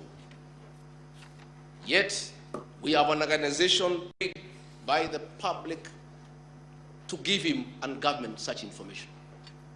And that is where the problem is. We have a dysfunctional National Intelligence Service that has exposed the president, the government, and the people of Kenya. Had the National Intelligence Service briefed the president 2 months ago about how the people of Kenya feel about the Finance Bill 2024, so many Kenyans would not have died. Property would not have been destroyed. Offices would not have been touched. There would have been no mayhem. But they slept on the job. It had to take people to die, property to be destroyed, protests across the country for the president to know the truth of what the people of Kenya feel. Yet, there is an organization paid for by the public to brief the president and the government about the feeling of the Kenyan people. Officers of the National Intelligence Service, officers of the National Police Service have told me in confidence they did not get advance intelligence briefs about the magnitude of the protest in Eldoret, in Kericho, in Nairobi, in Githurai, in Embu, in Nyeri. Since independence, there has been protests around Parliament. Never have protesters invaded and gotten inside Parliament. Senior officers have told me in confidence they did not have an advance intelligence brief about the intensity of the protest so that they prepare in advance. The National Intelligence Service slept on the job. And the problem is simple. The Director General of the National Intelligence Service, Nuruddin Haji, was a junior officer in the National Intelligence Service before he was appointed as DVP. When he was appointed to the office of the Director General, because of inferiority complex, he chased away all the people who were senior to him when he was in the service, therefore crippling the capacity of that service and making it dysfunctional. 3 directors were chased away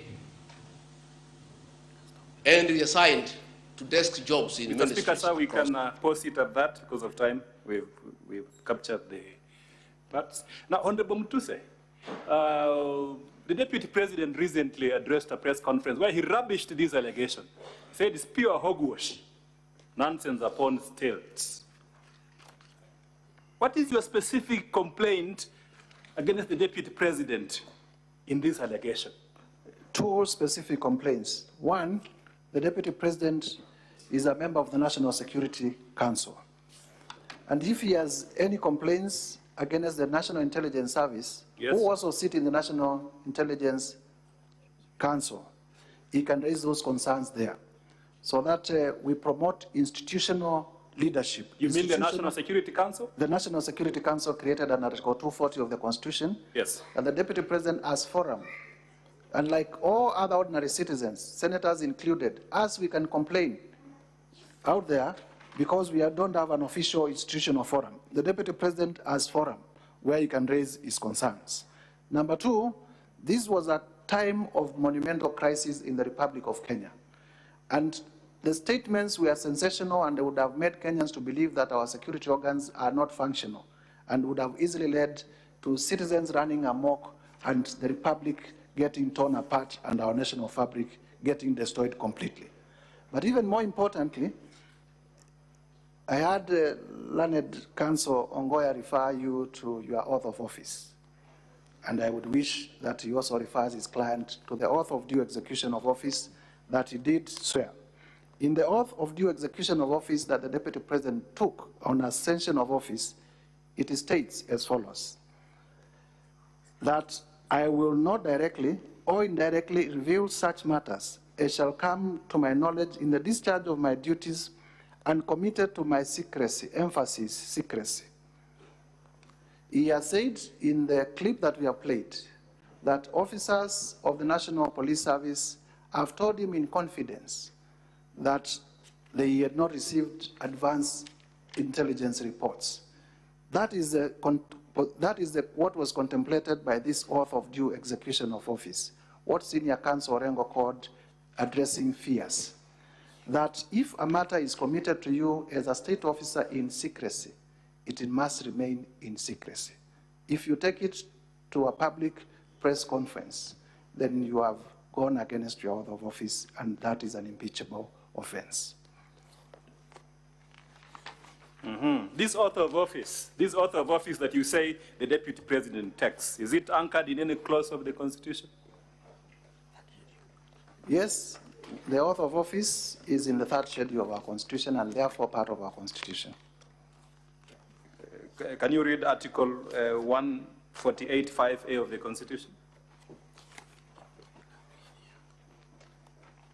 Even to begin with, under Article 74 of the Constitution, before assuming a state office, acting in a state office, or performing any functions of a state office, a person shall take and subscribe the oath or affirmation of office in the manner and form prescribed by the third schedule or under an act of Parliament. Okay. And what about Article 148, paragraph 5A? What does it say? Article 148, paragraph 5A. Yes. It says the Deputy President-elect assumes office by taking and subscribing A, the oath of affirmation of allegiance, and B, the oath or affirmation for the execution of the functions of office as prescribed in the third schedule. So it is a constitutional issue. Finally, the Deputy President in his press statement the other day, he said, even in other countries, the US, stable democracies, it's not uncommon to see heads of intelligence institutions being attacked or criticized by public officers. What is your comment about that specific remark? Even in our country, it is not uncommon, but it depends on who is doing it. The Deputy President of the Republic of Kenya cannot behave in a manner that disparages the institutions of the state that he was elected to superintend, especially so when he has official institutional forum to raise those concerns. Is there a forum where the Deputy President can conveniently raise these issues without undermining public confidence in the security system and public trust in these institutions that are paid by the taxpayer? I have said earlier, under Article 240, the membership of the National Security Committee is number one, the President, and number two, the Deputy President. Okay. And the National Intelligence Service is a member, and therefore that can be canvassed behind closed doors in a formal way and a decision made so that we do not break down our institutions, instead we empower them. Which article of the institution are you referring to, where the National Security Council is established? Article 240, if my mind serves me right. Okay. And we can read it if we have time. The other explanation by the Deputy President is that these agencies are accountable to the civilian authority and therefore not immune to criticism. Article 240, establishment of the National Security Council. There is established the National Security Council. The council consists of the President, the Deputy President, so is a member by dint of Article 240. Okay, okay. He says they are subject to civilian authority because of Article 1. Okay. Yeah, because of time, let's go to the last allegation. Last allegation. That's ground number 11. Are you there? Yes, I'm there. Okay. Can you explain to the senators your specific grievance about this ground? It is we are saying that the Deputy President has committed gross misconduct by bullying state officers. What's specifically? Specific ground on that gross misconduct that you we are want saying that to take into consideration. His Excellency Rigathi Gachagua bullied Kenya Medical Supplies Agency officials into awarding a tender for the supply of mosquito nets to Crystal Limited, his proxy company, that had submitted an irregular bid bond with the sole intention of fraudulently acquiring public property. That His Excellency, and basically in relation to KEMSA, so that we can paraphrase. KEMSA advertised a tender funded by the Global Fund, which is one of our major development partners in terms of delivery of healthcare in Kenya. Yes. The tender was valued at about 3.7 billion. At the time, the procurement process got botched up, and Senate would take notice that at that time, the peers in charge of public health and the CEO at KEMSA were dismissed by His Excellency the President. Yes. And then an acting CEO was appointed, and the acting CEO also saw an affidavit to this regard. And the problem here was that there is a company, an Indian-based company, called Shobika. Shobika. And Shobika, because we have been told we are bringing in a company that was not part of the tender. In the evidence of the Deputy President, this company called Shobika is represented locally here in Kenya by a company called Crystal Kenya. And that is by the admission of the Deputy President himself in his own response. And Crystal Kenya is the company that we have demonstrated all the way from Nyeri to Malindi to Kilifi, that is the major special purpose vehicle that the Deputy President has been using to acquire property and to launder money. So this company has an agency agreement with Shobika to represent them locally. And what happens, the evidence that we have placed on record is that when Dr. Andrew Mulwa is appointed the new CEO of KEMSA, at that time, investigations are going on into the irregular procurement of the 3.7 billion mosquito nets. And then one of the issues of interest in that tender is how Shobika submitted their bid bond, because the main complaint was that they submitted their bid bond outside the tendering period. So when investigations are going on, the Deputy President, who admitted live on television, called Dr. Andrew Mulwa, the acting CEO of KEMSA, and told him, I have sent my people, please give them that bid bond. And he said he did it because the people were wondering. And then we have annexed messages, WhatsApp excerpts, in the affidavit of Dr. Andrew Mulwa that is contained on page 67 to, in the volume, if you go to volume 1, page 67 to page, all the way to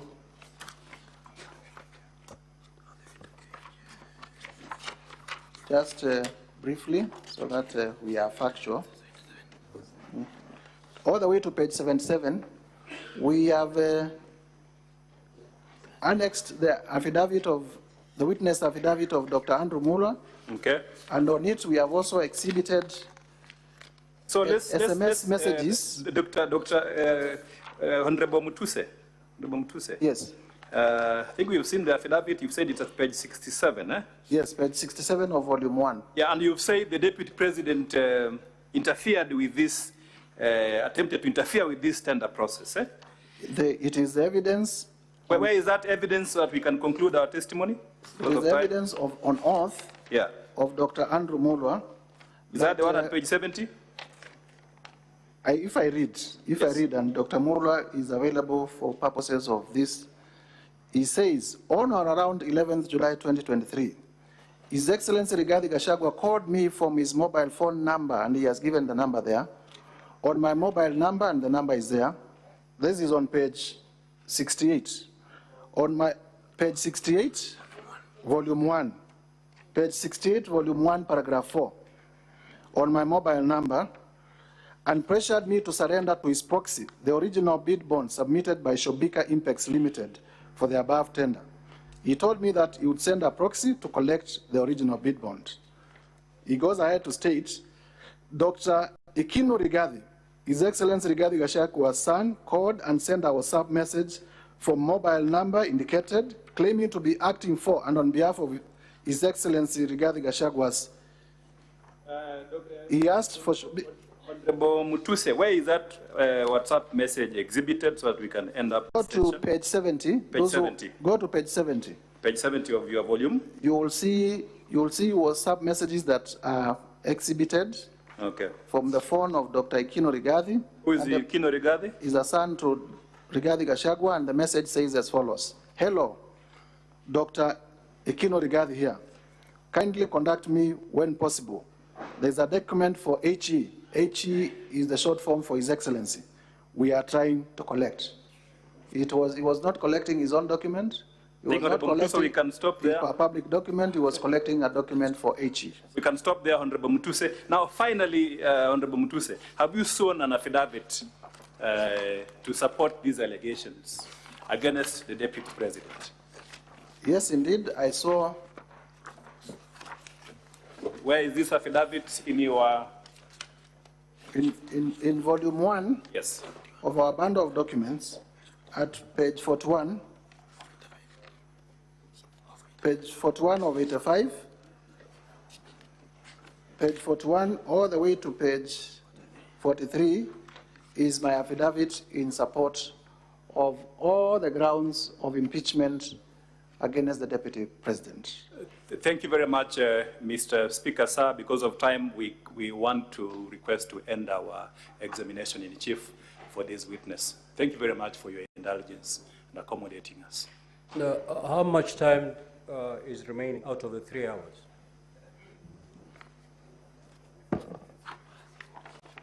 So, Counsel for the National Assembly, you have 45 minutes to conclude your case, to do re-examination and call the other witnesses and do re-examination in 45 minutes. That is the time remaining. Now, Counsel for the Deputy President, you have 2 hours in total for cross-examination of all witnesses that will be presented. So you may choose to use all that with this witness, or you may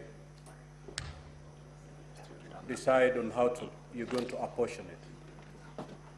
You may now proceed to cross-examine the witness. Your time starts running from now. Our next witness is so-and-so. There. That's what yeah, that's a cross-examine first, yes. let's call all the witnesses and do cross-examine. We can't do it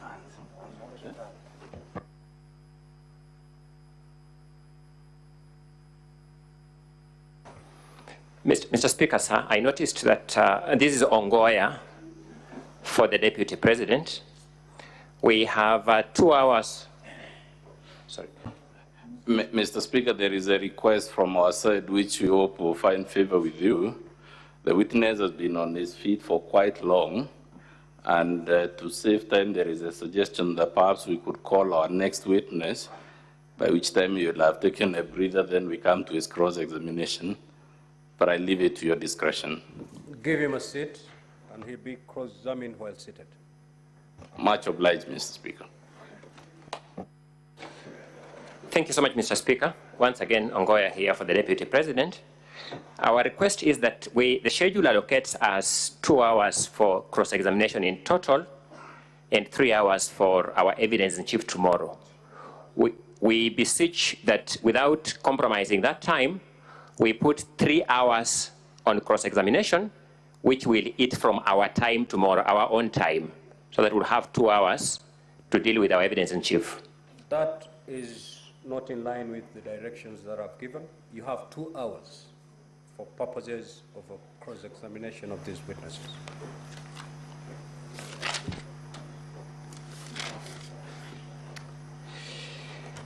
Thank you, Mr. Speaker. We will proceed.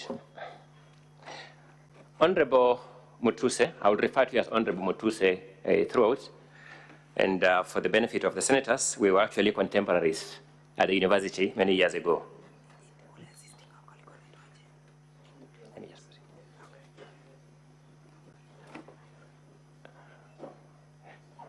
Mr. Speaker, as they are setting up the witness administratively, I beg my time be paused.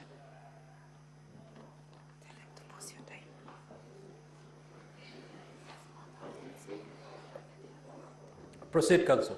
Thank you. Honorable Mutuse, before being a member of parliament, what is your professional background? I am a lawyer. You're a lawyer by profession. You therefore understand the substantive laws and the procedural laws of this country. Is that a fair assessment? Yes, it is. I will take a few minutes examining you, then I will release you to my learned colleagues, Mr. Swanya and Mr. Masharia, to take you on a number of issues. But allow me to start with the issue of Justice Esther Maina. You are aware, being a lawyer, that by law, you are bound by the allegations you presented to the National Assembly. Are you aware of that? Yes, we are bound by the allegations in the context of the rules of the Senate and the other laws. To deal with the issue of Justice Maina, allow me to take you to paragraph 64A of your allegations, and that would be volume 1 of the National Assembly documents, page 32. I have it.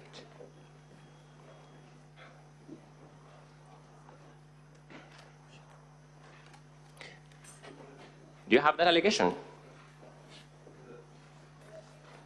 Yes, I am there.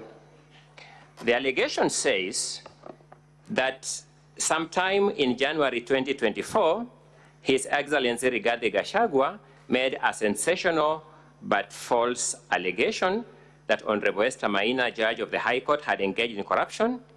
He publicly said that he would present a petition for the removal of the said judge, which he has not done to date. It is your allegation that Honorable Rigathi Gachagua has not presented this petition to date, being 26th of September 2024. True or not true? This is in context. True or not true? Is it true that your claim says he has not presented that claim as at 26th? True. Do you still stand by that part of your allegation that he has not presented that complaint to the JSC to that date? I have since learned that indeed... Do you still stand by that allegation? I have since learned that indeed His Excellency Rigathi Gachagua did present a petition, but... Do you still stand by the fact that he has not presented the claim to the JSC as at 26 September 2024? I have since learned that he did present a petition. To that extent, that allegation is not true, yes? To the extent of presenting the petition, but to the extent of threatening the judge. To the extent that you say he has not presented the allegation to the JSC to us at 26 September 2024, that allegation is not true, is it? We are in agreement, Counsel. Thank you. You therefore understand where we start from by saying it starts with falsehoods. Do you understand that? That's you saying so. Ask whether you understand it.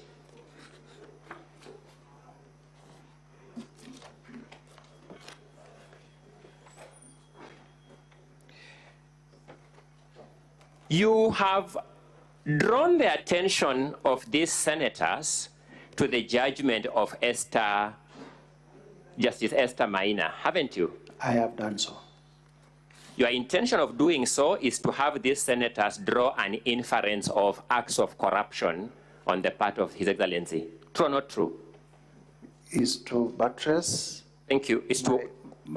My allegation that Justice Maina had made a finding against the Deputy President. Did you attend the hearing of that case? I do not have to attend. It is a reported case. I've asked whether you, in fact, attended. Please answer my questions. You know the process. I did not attend.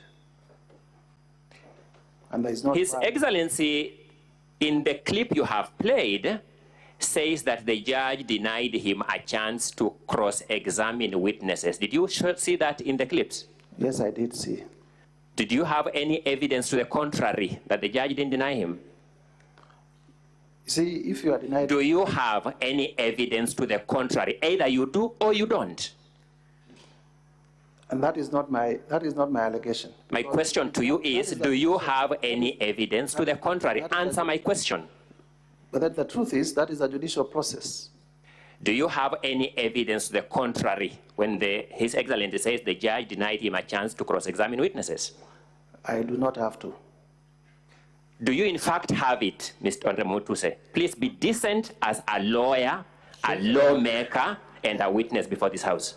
I do not have, Honorable Mutuse, I do not have questions that you either say yes or no.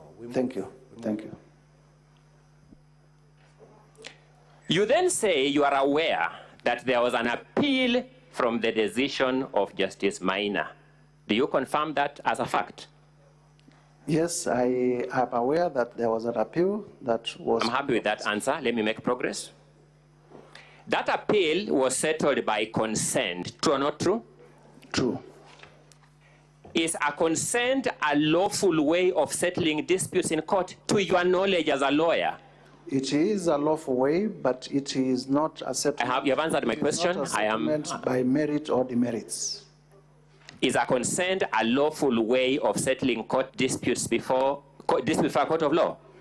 It is a lawful way, but it is... I'm going to my next question, Mr. Mutuse. You have confirmed my answer.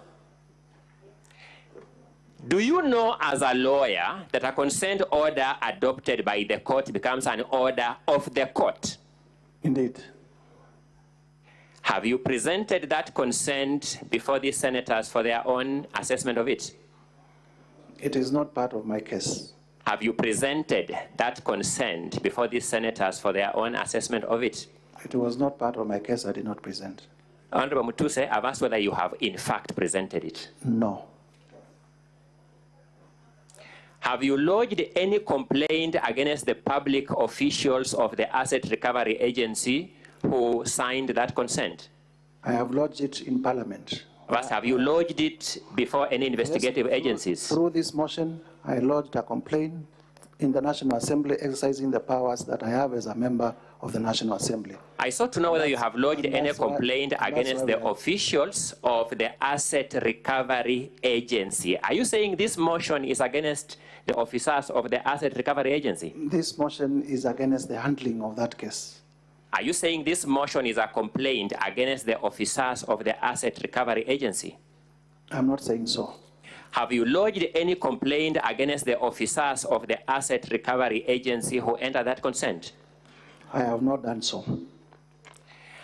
Are you suggesting that in a way this motion is an appeal against the consent order in the Court of Appeal? I am not suggesting so.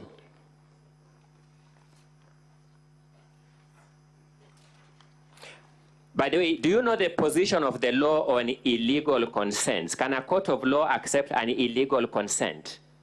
I wouldn't imagine that. You're a lawyer. Can a court of law accept an illegal consent? No. Was this consent accepted by a court of law? It was adopted, yes. Shouldn't that present a presumption of legality until you present evidence the contrary? Indeed. Thank you.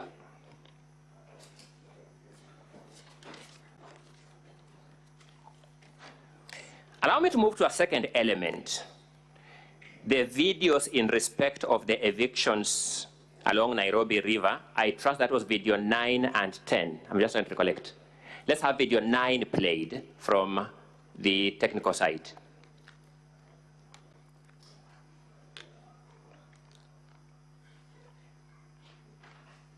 Mr. Speaker, may I have video 9 played? Is it on?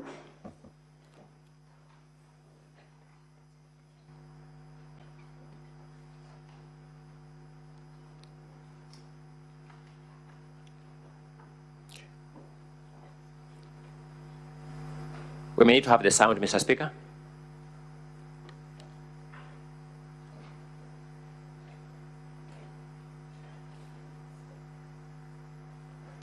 Mr. Speaker, I would urge that the time taken by the technical people to play my videos is frozen because I have no control about it.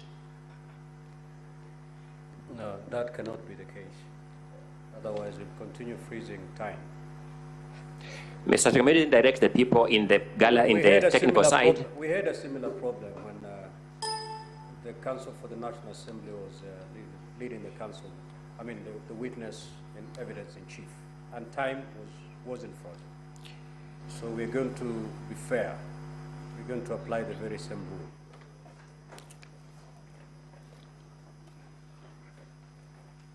Will be Governor Johnson Sakaja.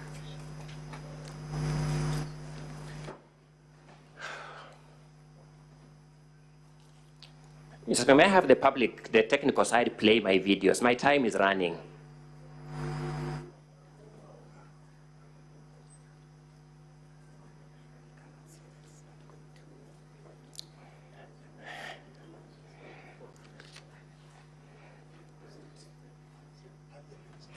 Deputy President Rigathi Gachagua and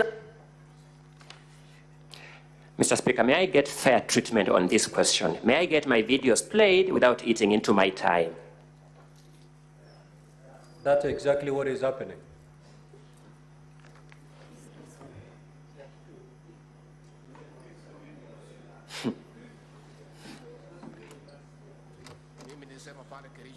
Watu ya Azimio wakanipigia kelele.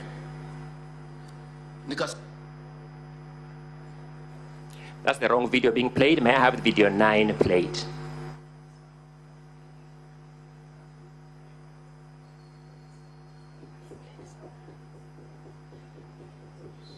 Can you pause the time for... Thank you, Mr. Speaker.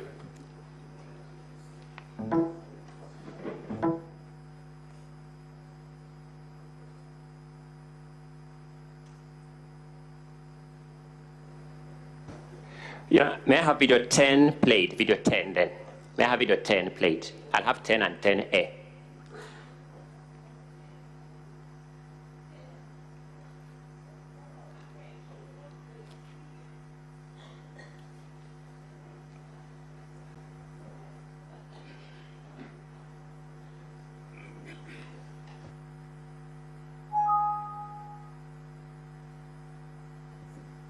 Counsel for the Deputy President.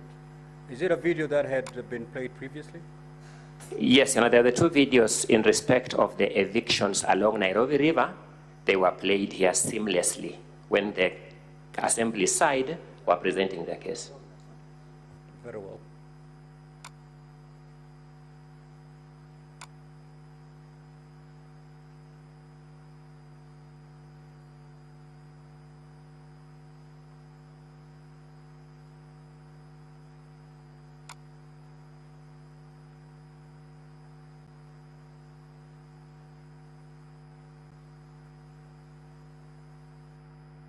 Counsel for the Deputy President, do you have your technical person at the control room? I wouldn't be able to establish at the moment. Please do confirm that your technical person is also in the control room.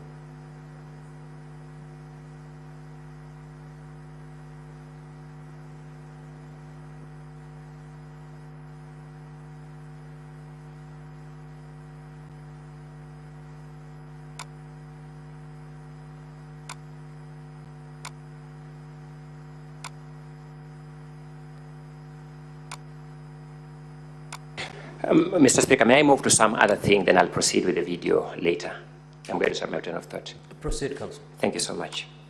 Honorable Mutuse, allow me to move to another limb, which is at paragraph 74 of your motion, and that is at page 36.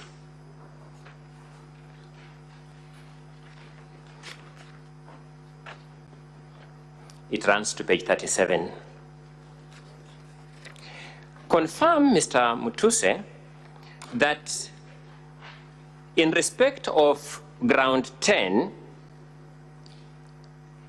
paragraph 74A and B are the two illustrations, the two particulars that you have given to prove that ground.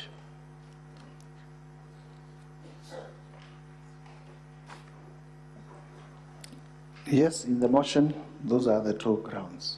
Let me start with ground B.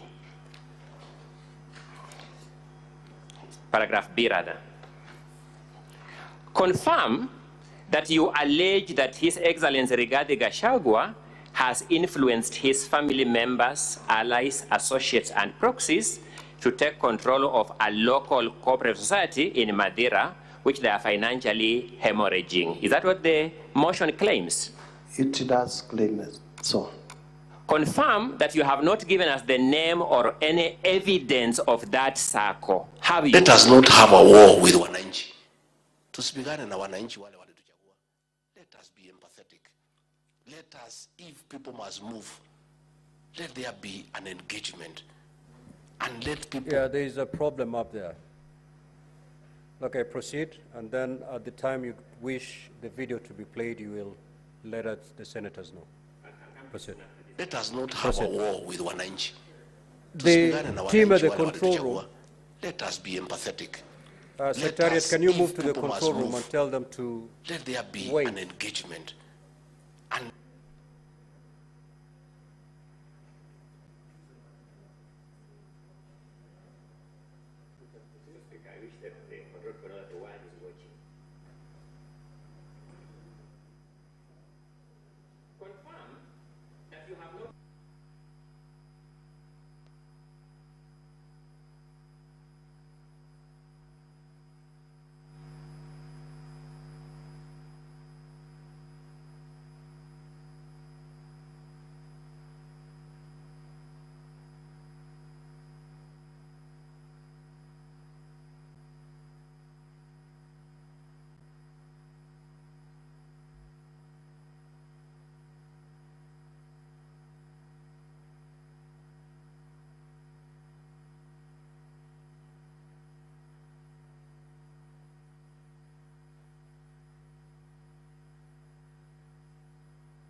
speak closer to the microphone, Honorable Mutuse.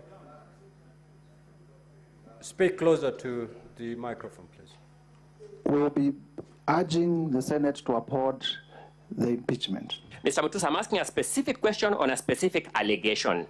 It is your desire for these senators to impeach this deputy president on an allegation that he has, through his proxies, taken control of a cooperative society we don't know, isn't it? I have said I leave that to their decision. Is it your desire? Is that what you desire? You want some outcome from this process, you as the mover of this motion. Is that what you want of this motion? What do you understand when I say I leave it to their decision? You have no right to ask me any question. Just say yes or no. We move on. We make progress. Thank you. My apologies. Yes. Thank you so much for that comic moment. You also want this distinguished Senate to find the deputy president to have taken over the control of this unknown circle. Now, this is my element, through undisclosed family members. Indeed, it is my desire that the motion is upheld.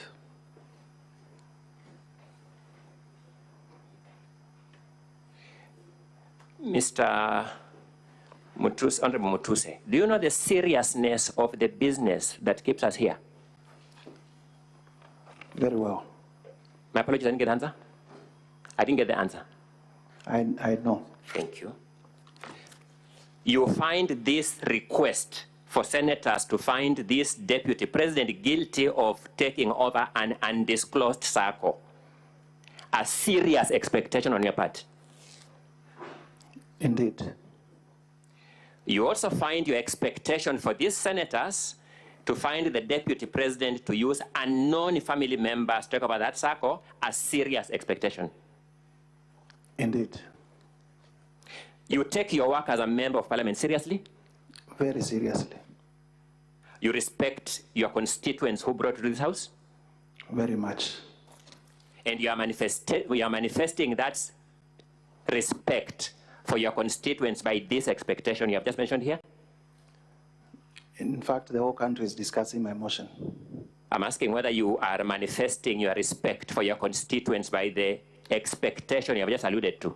In the totality of the... No, I'm talking about this particular fact. I'm dealing with a particular fact. In the totality of the motion, yes. My question is, your expectation for this Senate to find the DP culpable on allegations of undisclosed family members of an undisclosed circle, that allegation, you are manifesting your respect for your constituents through that allegation? Yes. Thank you. Paragraph A alleges that His Excellency Rigathi Gachagua has connived with cartels in the tea sector to block the Kenya Tea Development Agency from implementing guaranteed minimum returns that would benefit smallholder tea farmers. Is that the allegation? Indeed. Have you given us in this motion or in the supporting evidence the name of any cartel? No. Have you given us in this motion or in the supporting evidence the grievance or the complaint by the Kenya Tea Development Agency? No. This is also part of your expression of respect for your constituents. Indeed. It is also part of the seriousness with which you take this motion. Indeed. Thank you.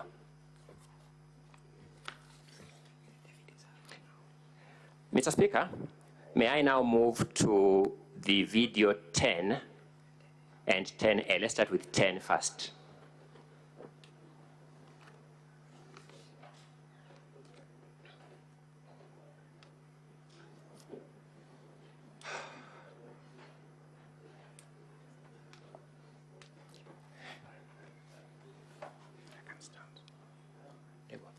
Watu ya Kayole, tangu mtupatie nafasi ya uongozi, sijapata nafasi ya kuja kusema asanti. Nataka kutoka kwa roho yangu ndani, watu ya Kayole, asanteni sana.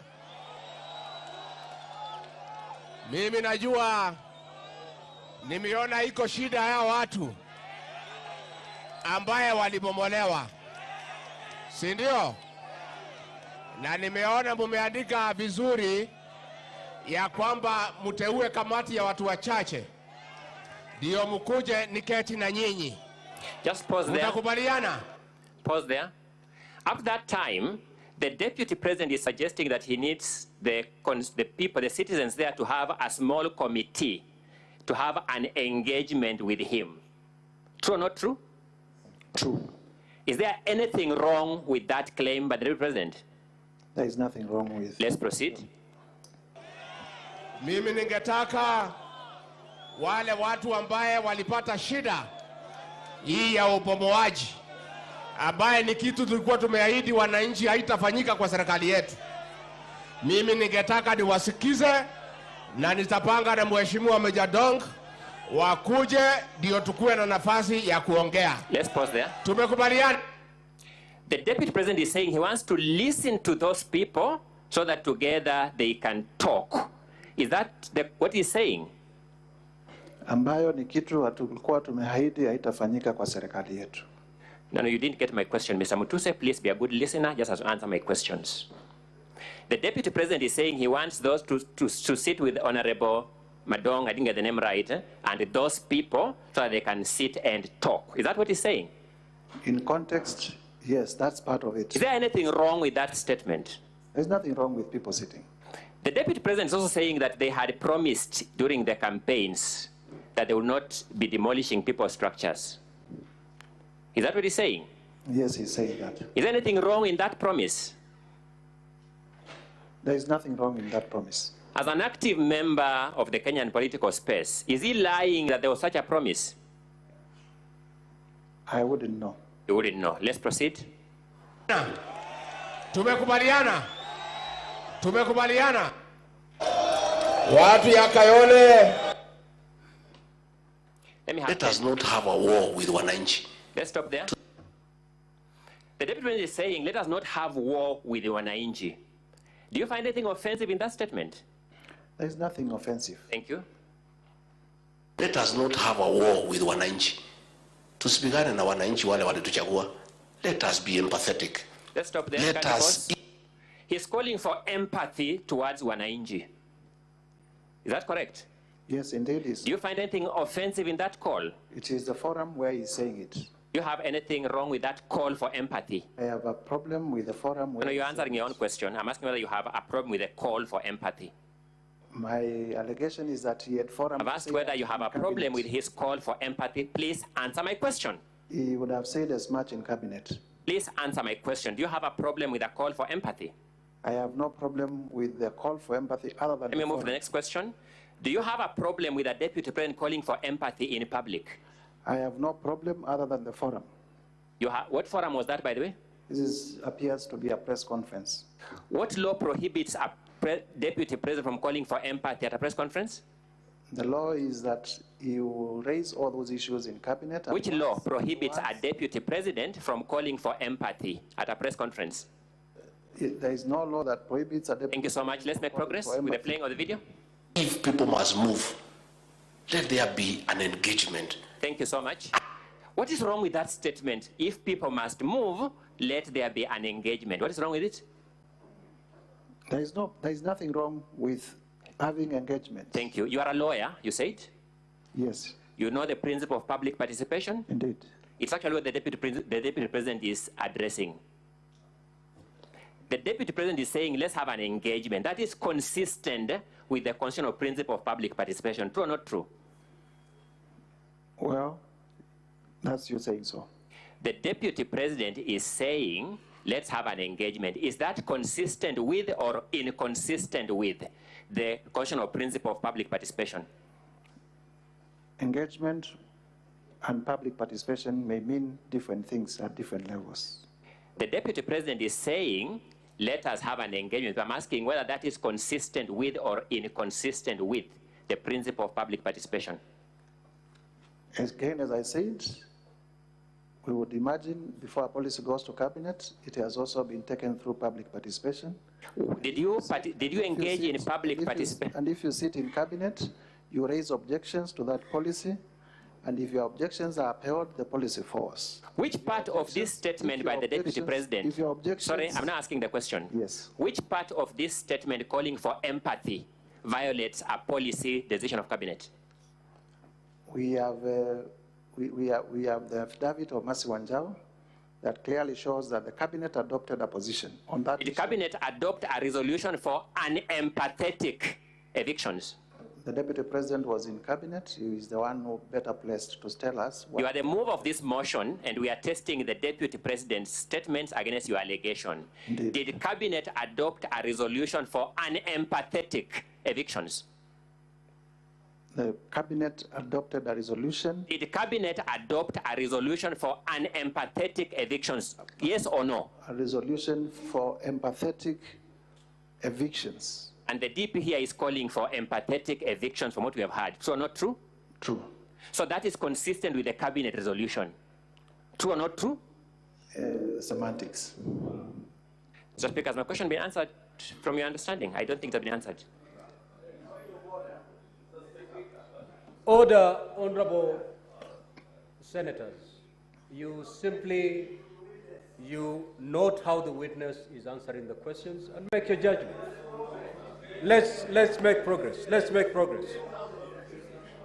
If a witness is evading questions, please note that.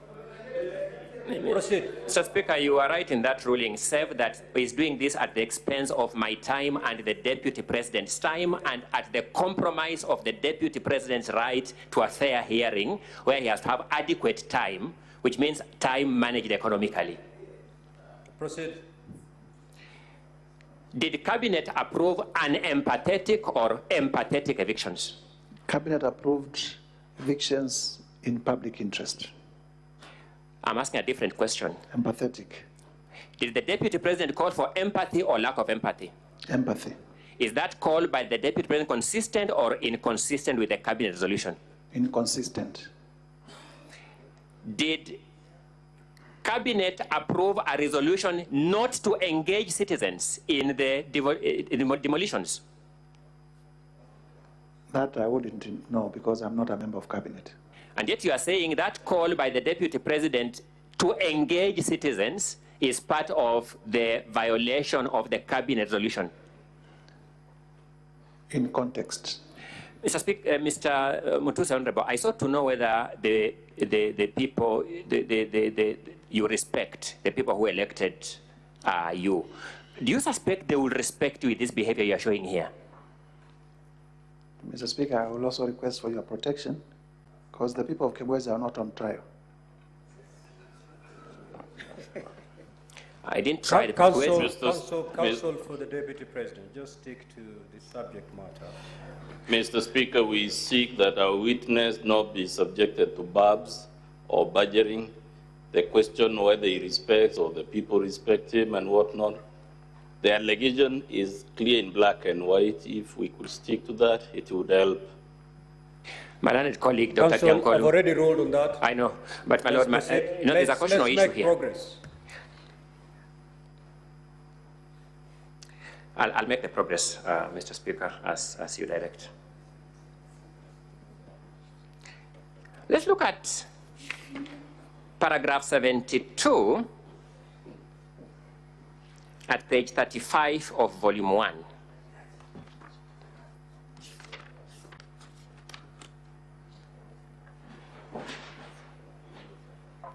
Page? Page 36, my apologies, 36. The original motion had 35, it's now 36 on the reproduced motion. Paragraph 72. You're saying, His Excellency Rigathi Gachagua has persistently undermined, demeaned, and committed insubordination instead of assisting the President. Honorable Mutuse, has the President of the Republic of Kenya complained to you that is being undermined by his deputy? No.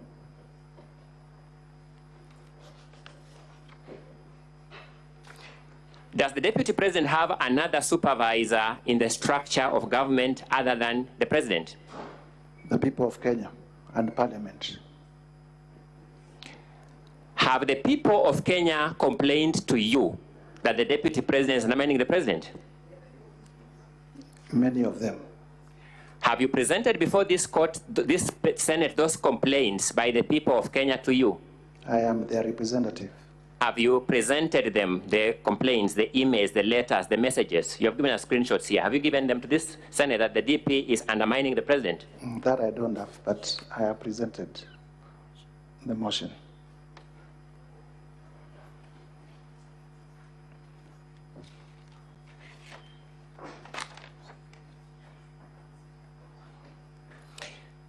Allow me to move to ground 4.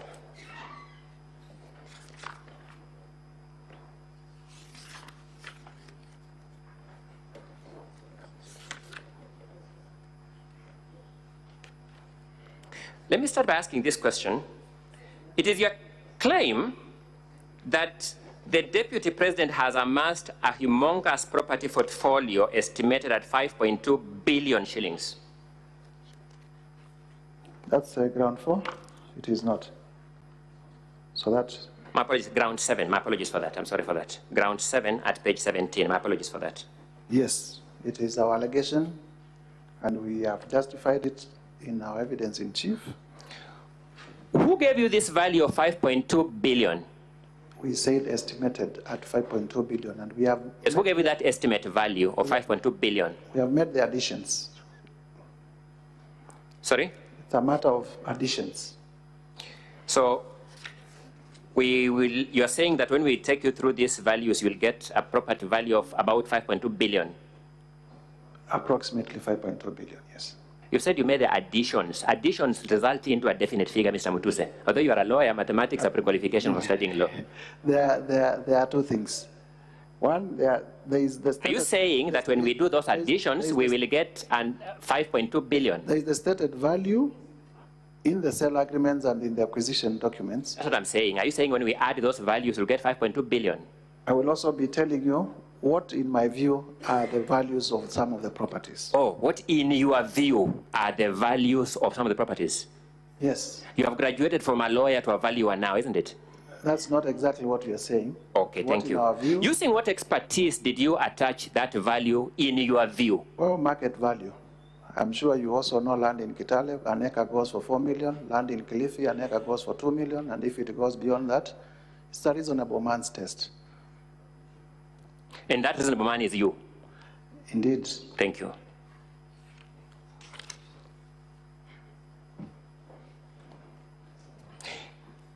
At paragraph 44, at page 18, yes, you have listed a company called Spiritway Limited in your motion. Yes? Number 18. Page 18, paragraph 44. It's a continuation of ground 7. I'm doing ground 7 now. Page 18, Spiritway Limited. What wrong are you saying that company has done anywhere on earth? What wrong?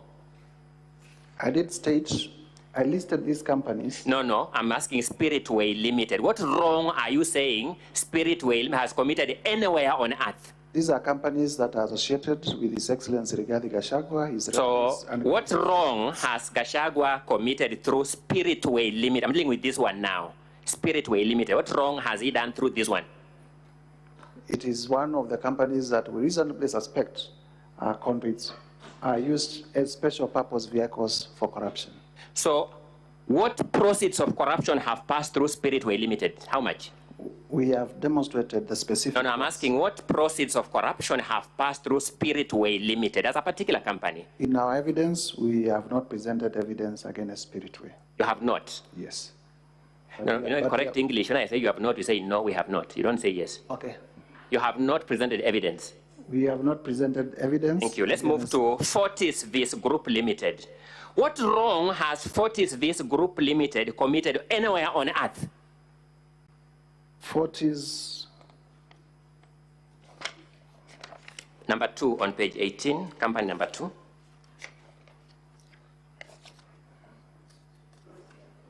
Sorry? We have no quarrel. Page 18 of 85 for volume 1. We have no quarrel with Fortis. Sorry? We have no quarrel with Fortis. I didn't get the answer. We have no quarrel with Fortis.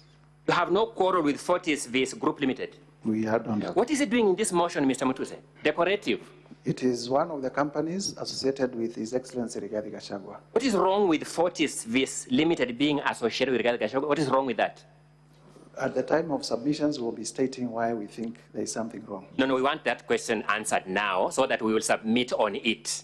What wrong has Fortis Vis Group Limited committed anywhere on earth? Why would one person own 25 companies doing the same things? What law prohibits a person owning 25 companies? What law? I think counsel for the Deputy President, the Honorable Mutuse has said he has no quarrel with that company. Which is what? Settle it. You know, Mr. Speaker, I made an opening statement. In my opening statement, I said we have allegations that oscillate from the false to the ridiculous to the embarrassing. If he just answers and I keep quiet, I will fail to demonstrate the oscillation. I want these distinguished senators, in their conscience, to know what exactly we are doing here. Because they were given an 85-page motion to deal with. This is part of the content of 85 pages. Surely, Mr. Speaker, for Mr. Mutuse to tell these senators that he brought them this company just as a name, I don't know how dignified this house would feel, but if I sat where this house sits, I would feel that's undignifying. Proceed, counsel, with your cross-examination. So you say one person should not own 22 companies, isn't it? I've said I do not have. No, you've said so. That's your answer. I don't have problems with Fortis. That's correct. Who are the shareholders of Fortis? Fortis is Kevin Rigathi and Keith Ikino Rigathi. The only crime being they are children of Rigathi Gachagua. Indeed, they are children of Rigathi. Are they prohibited as children of Rigathi Gachagua from holding shares in a company? As proxies? Are they prohibited from holding shares in a company? Not at all. So what proxy business has Fortis Vis Limited done? Because you keep saying as proxies. What proxy business has Fortis Vis Group Limited done? I have already stated that we do not have any problem with Fortis. But you have put it in your impeachment motion to support one of your grounds. It is there. Without any problem with it. It is there, and we have stated the reasons why it is there.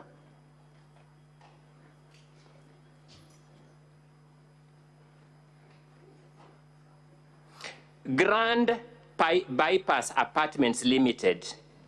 What problem do you have with it? We do not have a problem with it. This company that you have listed, you have no problem with it? We do not have a problem with it. But you have put it as one of the grounds in your impeachment motion. It is one of the companies associated with Rigathi Gachagua. And there is no problem with listing and saying, I am focusing on this one and I am not focusing on this one.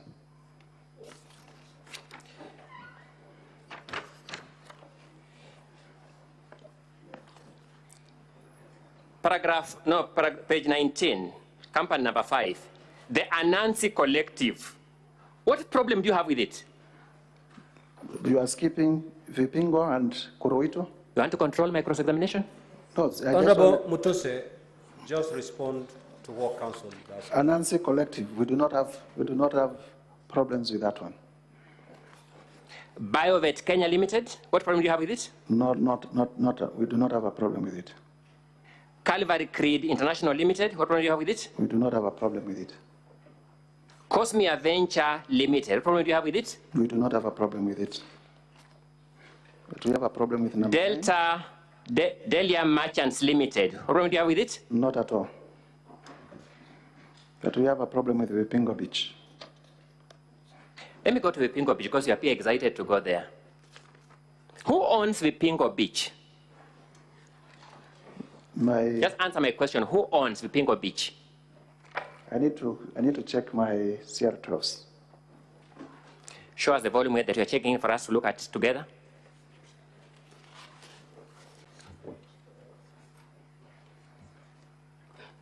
Mr. Speaker, I wouldn't mind a time indication of how much time I've spent. Vipingo Beach, on volume 2A, page 18.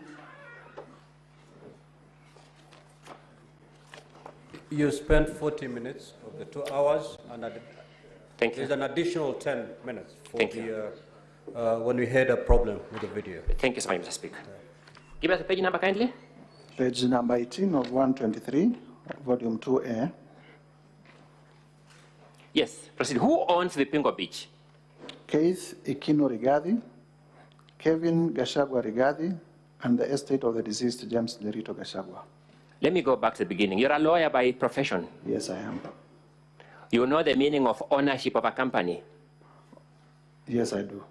How is ownership of a company manifested? In shareholding and... Okay. How many shares does Keith Ikino Rigathi hold? According to your own exhibit.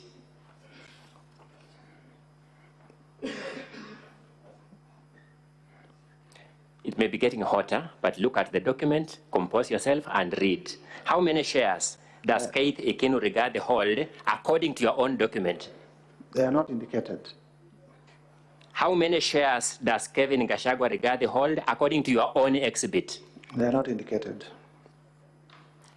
What is the total number of shares in that company? 10,000.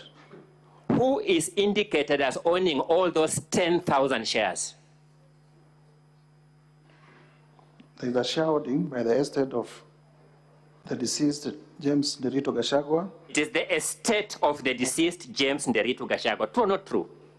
They own 10,000 shares. What is the total number of shareholding? 10,000. They own all the shares. They own 10,000 shares. What is the total number of shares in that company? 10,000. So they own all the shares. The estate of the late James Nderitu Gachagua owns all the shares according to your document. It would appear so. Is it so or is it not so? From your own document.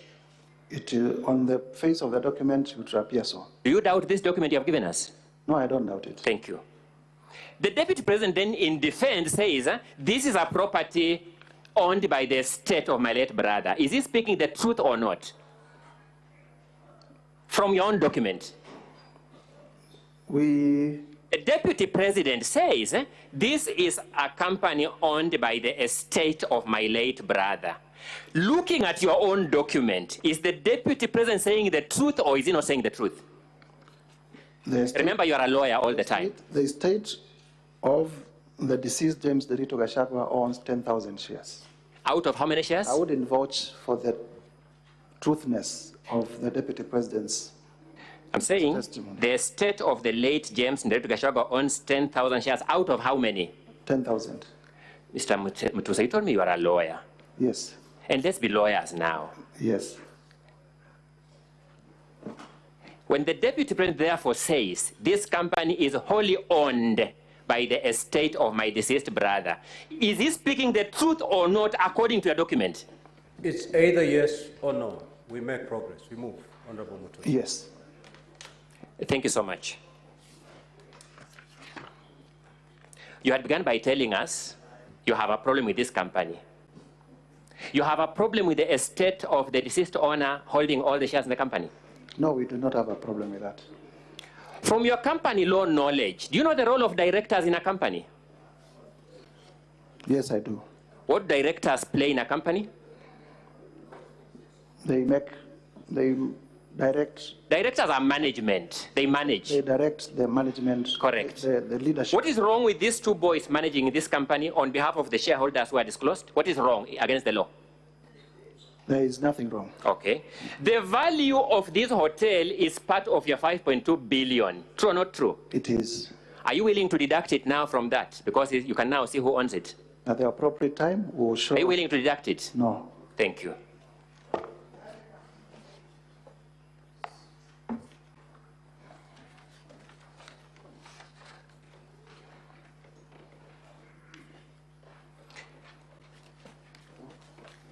So I was proceeding for you to stop me to deal with Vipingo and I've dealt with it. I hope to your satisfaction. Are you satisfied? We can proceed.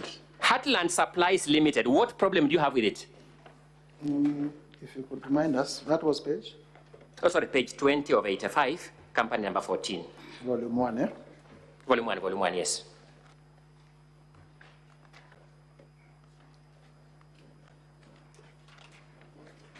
Kindly move that box. Company number? Number 14. Company number 14. Just to confirm, we are on the same page. This is Heartland Supplies Limited. Yes. We have no quarrel with Heartland Supplies.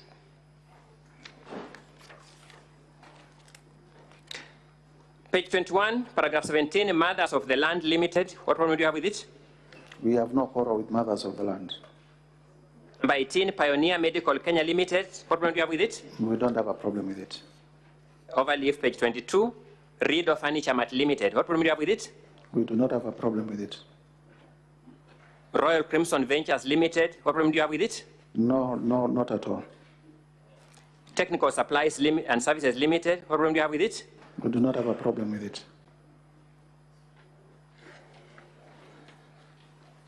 You listed all these companies just to create a screaming headline for your motion with no problem with them.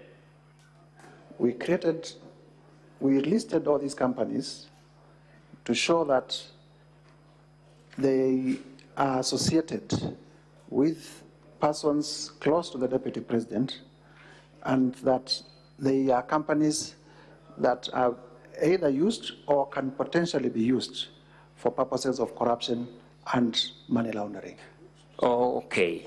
They can potentially be used. The DP intends to use them in future, so this motion is preventive. Indeed, we are addressing fears. You have come here to address fears that DP may use this company in the future to commit corruption. Indeed, yes. That's why you want this Senate to impeach the DP on this ground. We have also shown... No, that's why you want this Senate to impeach the DP on this ground. There are some that we have shown have been used. I've taken through a number of companies, Mr. Mutuse. I've taken a number of companies, yes, but one by one. Yes. You have said you have no problem with them.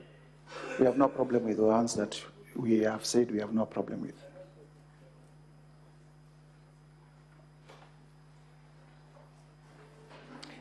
Let's go to paragraph 70.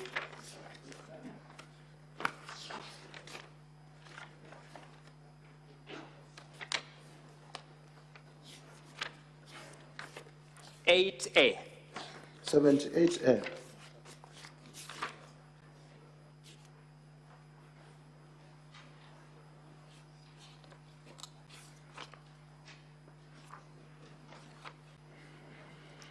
His Excellency Rigathi Gachagua bullied Kenya Medical Supplies Agency officials into awarding a tender for the supply of mosquito nets to Crystal Kenya Limited. Was Crystal Kenya Limited a bidder for this tender? Crystal Kenya Limited is a local... I've asked you, was it a bidder for this tender? It is a local representative of... Is it a bidder for this tender? By the way, let me now ask you basic questions. Do you know the meaning of the word bidder? Honorable Mutuse. It is not a bidder. Yeah, we make progress. We respond, we make progress.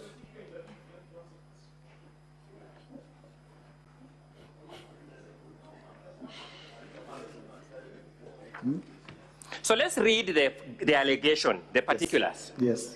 It says, His Excellency Rigathi Gachagua bullied Kenya Medical Supplies Agency officials into awarding a tender for the supply of mosquito nets to Crystal Kenya Limited. Was Crystal Kenya Limited, in fact, awarded that tender? They were not a bidder. Were they, in fact, awarded that tender as your ground alleges? No, they were not. So why are you alleging that they were bullied into awarding the tender? Why are you alleging when they were not awarded? The local representative... I'm asking, why are you alleging that they were bullied into being awarded the tender? Because they are the local representatives of Shobika, the company that is under investigation for this tender. Your ground says His Excellency Rigathi Gachagua bullied KEMSA officials into awarding a tender for the supply of mosquito nets to Crystal Kenya Limited, his proxy company, full stop. Is that allegation correct? Is that allegation true? There was no award to... Is that allegation true? It is true to the extent that they are the local representatives. That His Excellency Rigathi Gachagua bullied KEMSA to award a tender to Crystal Kenya Limited, his proxy company. To Shobika, represented by... I'm asking you a different question. Your allegation is that KEMSA was bullied to award a tender to Crystal Kenya Limited, full stop. Am I reading it correctly, by the way? You are reading it correctly. Is that what I have read correctly itself true? In the narrow sense, it is not true. Thank you so much. You also say that Crystal Limited had submitted a fake bid bond with the sole intention of fraudulently acquiring public property. What do you mean by a fake bid bond? An irregular bid bond. What do you mean by an irregular bid bond? A bid bond that was found not to meet the requirements. What was the irregularity that was found in that bid? I guess that is why ESCC... No. What was the irregularity? You don't know about the allegation here. What was the irregularity that was found with that bid bond? There was a specific irregularity. What was it? It was brought outside time. You are sure of that fact? It was brought outside time. You are sure of that fact? Insofar as I know. I'm saying, are you sure of that fact? Because you're on oath. Insofar as I know. No, are you sure of the fact? It was brought out of time. I've asked you, are you sure of the fact that it was brought out of time? Insofar as I know. You referred us to the letter by KEMSA terminating that bid. Do you remember? Yes. Can you draw us to that letter, the volume number and the page where it is? And counsel is talking to the witness, and you can see he's actually answering the question. He's a junior colleague. He's engaged in extremely unethical behavior that should not be done in a small claims court. Forget about a country's Senate. You've seen it with your own eyes. Counsel for the Deputy President, I cannot hear exactly what was exchanged there. And therefore, I don't have the benefit of what was exchanged, and I'm not in a position to rule on it. Okay.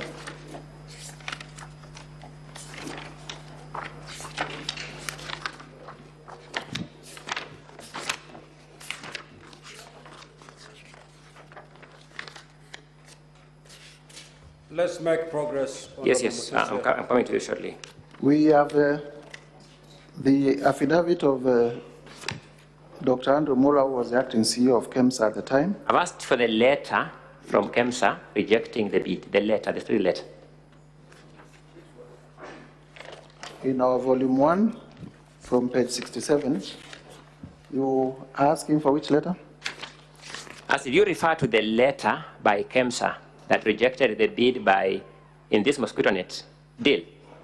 No, I referred us to the messages from Honorable Gachagua'S son to the children, to the CEO. Let's go to that directly. Let's just go to that issue directly so that we finish with it now that you have raised it. Are you referring to the document at page 70 of volume 1? Yes, indeed. From which phone number is that message coming? It's it needs to be read. But from which phone number? You know a phone number? With paragraph 4. I've asked from which phone number? Just give me the phone number. Plus. It is sending the message. Plus 254-717-871-036. I'm asking at that page, we can see a screenshot of a message. Is that screenshot telling us the phone number it's coming from? It is not. It is not. Yes.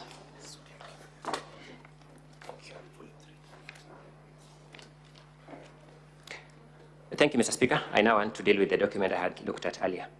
Let's look at volume 3 of the the Deputy President's documents. You have it.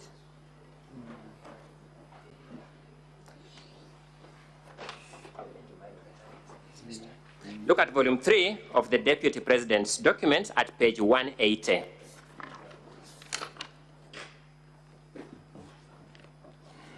Yes, there we are. That is a letter from KEMSA. Yes, on the face of it. It is addressed to Shobika Impex Private Limited. Yes. It is setting out the reason why that bid was unsuccessful. Does it set out the reason? It says, reference is made to the above, sorry, my apologies. We are looking at page 180 of volume 3 of the Deputy President's documents. And it's been projected on the screen. For those of us who can read the font on the screen, it's been projected on the screens. It is setting out the reason why that bid was rejected. It is because the tender security was not paginated. Yes, from this document it says so. That's what you are calling a fake bid document. That's what you are describing as a fake bid document. The document you have shown. I'm asking, this reason is what you are saying constitutes a fake bid document. Of course, if the tender security was not paginated, yes, it is irregular. Are you saying it is fake? It is irregular. Then I'm asking a different one. Are you saying you want this sentence to conclude that this attribute, failing to put a page number on a bid document, made it fake? It made it irregular. I'm asking a different, the word you have used in the motion is fake. We are trying the motion. No, but irregular. Thank you. Your statement in the motion, therefore, that was fake is not true. It's false. Your statement in the motion that was fake is false. Strictly, yes. Thank you.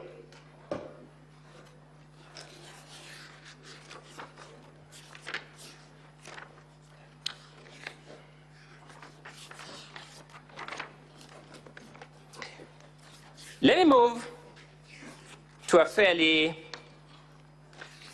different limb of argument. And this is now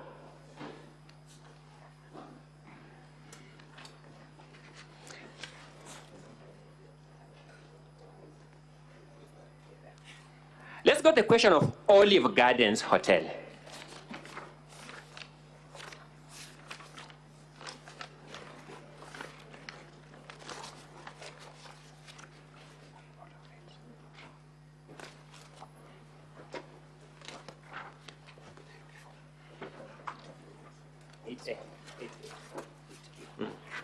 Have it. I don't have it.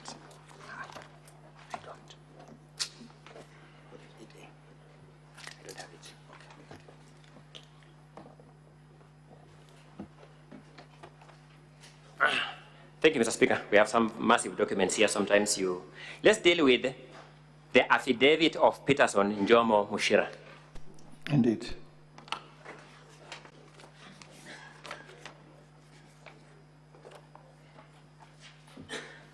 According to Peterson Njomo Mushira, how did he acquire this property? Rather, how did his company, that's the correct way of putting it, isn't it? TM Engineering, yes? How did his company acquire this property? The process of acquisition. He says he entered into a secret arrangement with the Honorable Rigathi Gachagua to purchase the property on their... Who was purchasing the property? On the understanding that... No, I'm asking a different question. Who was purchasing the property? That TM Engineering. The purchaser of the property is TM Engineering? Yes. Who is the registered proprietor of the property?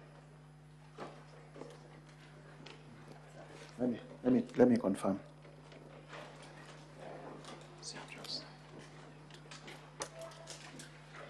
This is the Olive Gardens.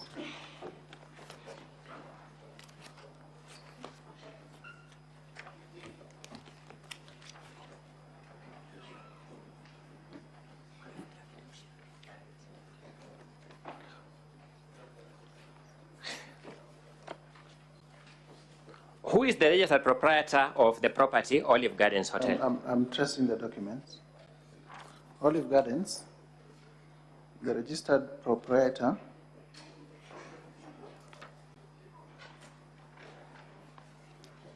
is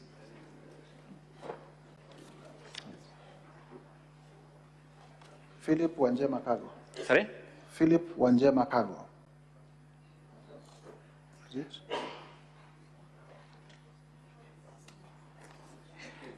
Kindly refer to the page, the volume and the page you're looking at? This is the volume 2A, page 10 of 123.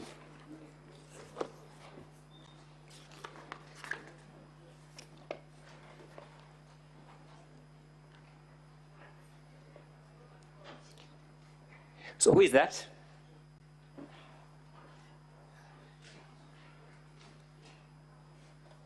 Who is that? Is Philip Wanjema Kago. I'm asking, who is he? Do you know him? No, I don't. Let's look at your affidavit of Njomo. Yes. First, you concede, he says the deputy president requested him to buy the property. No, requested him to buy the property as a fact. In the deputy response. I'm talking about what Njomo is saying. Njomo is saying the deputy president requested him to buy the property. He entered into a secret arrangement. No, requested him to buy the property. As a matter of fact, yes? Yes. He bought the property, yes? Yes, on certain terms of a secret arrangement, according to him. That the arrangement was that? That the deputy president would buy the hotel. Would buy the hotel from him. By refunding the money. No, would buy the hotel from him by refunding the money. Yes. Has he in fact bought it?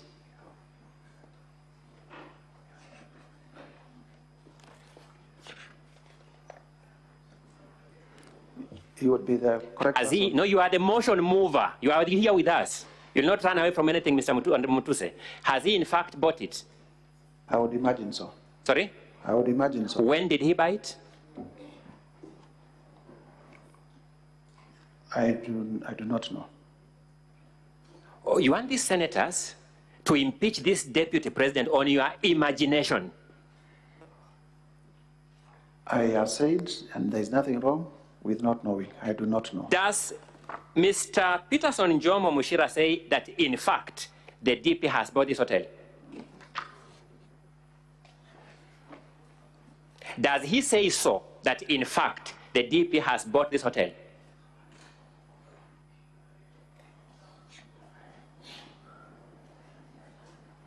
He says. Does he say that, in fact, the DP has bought this hotel? Yes or no? He says. Does he say that the DP has, in fact, bought this hotel? Yes or no? He says that the deputy president would buy the hotel from me.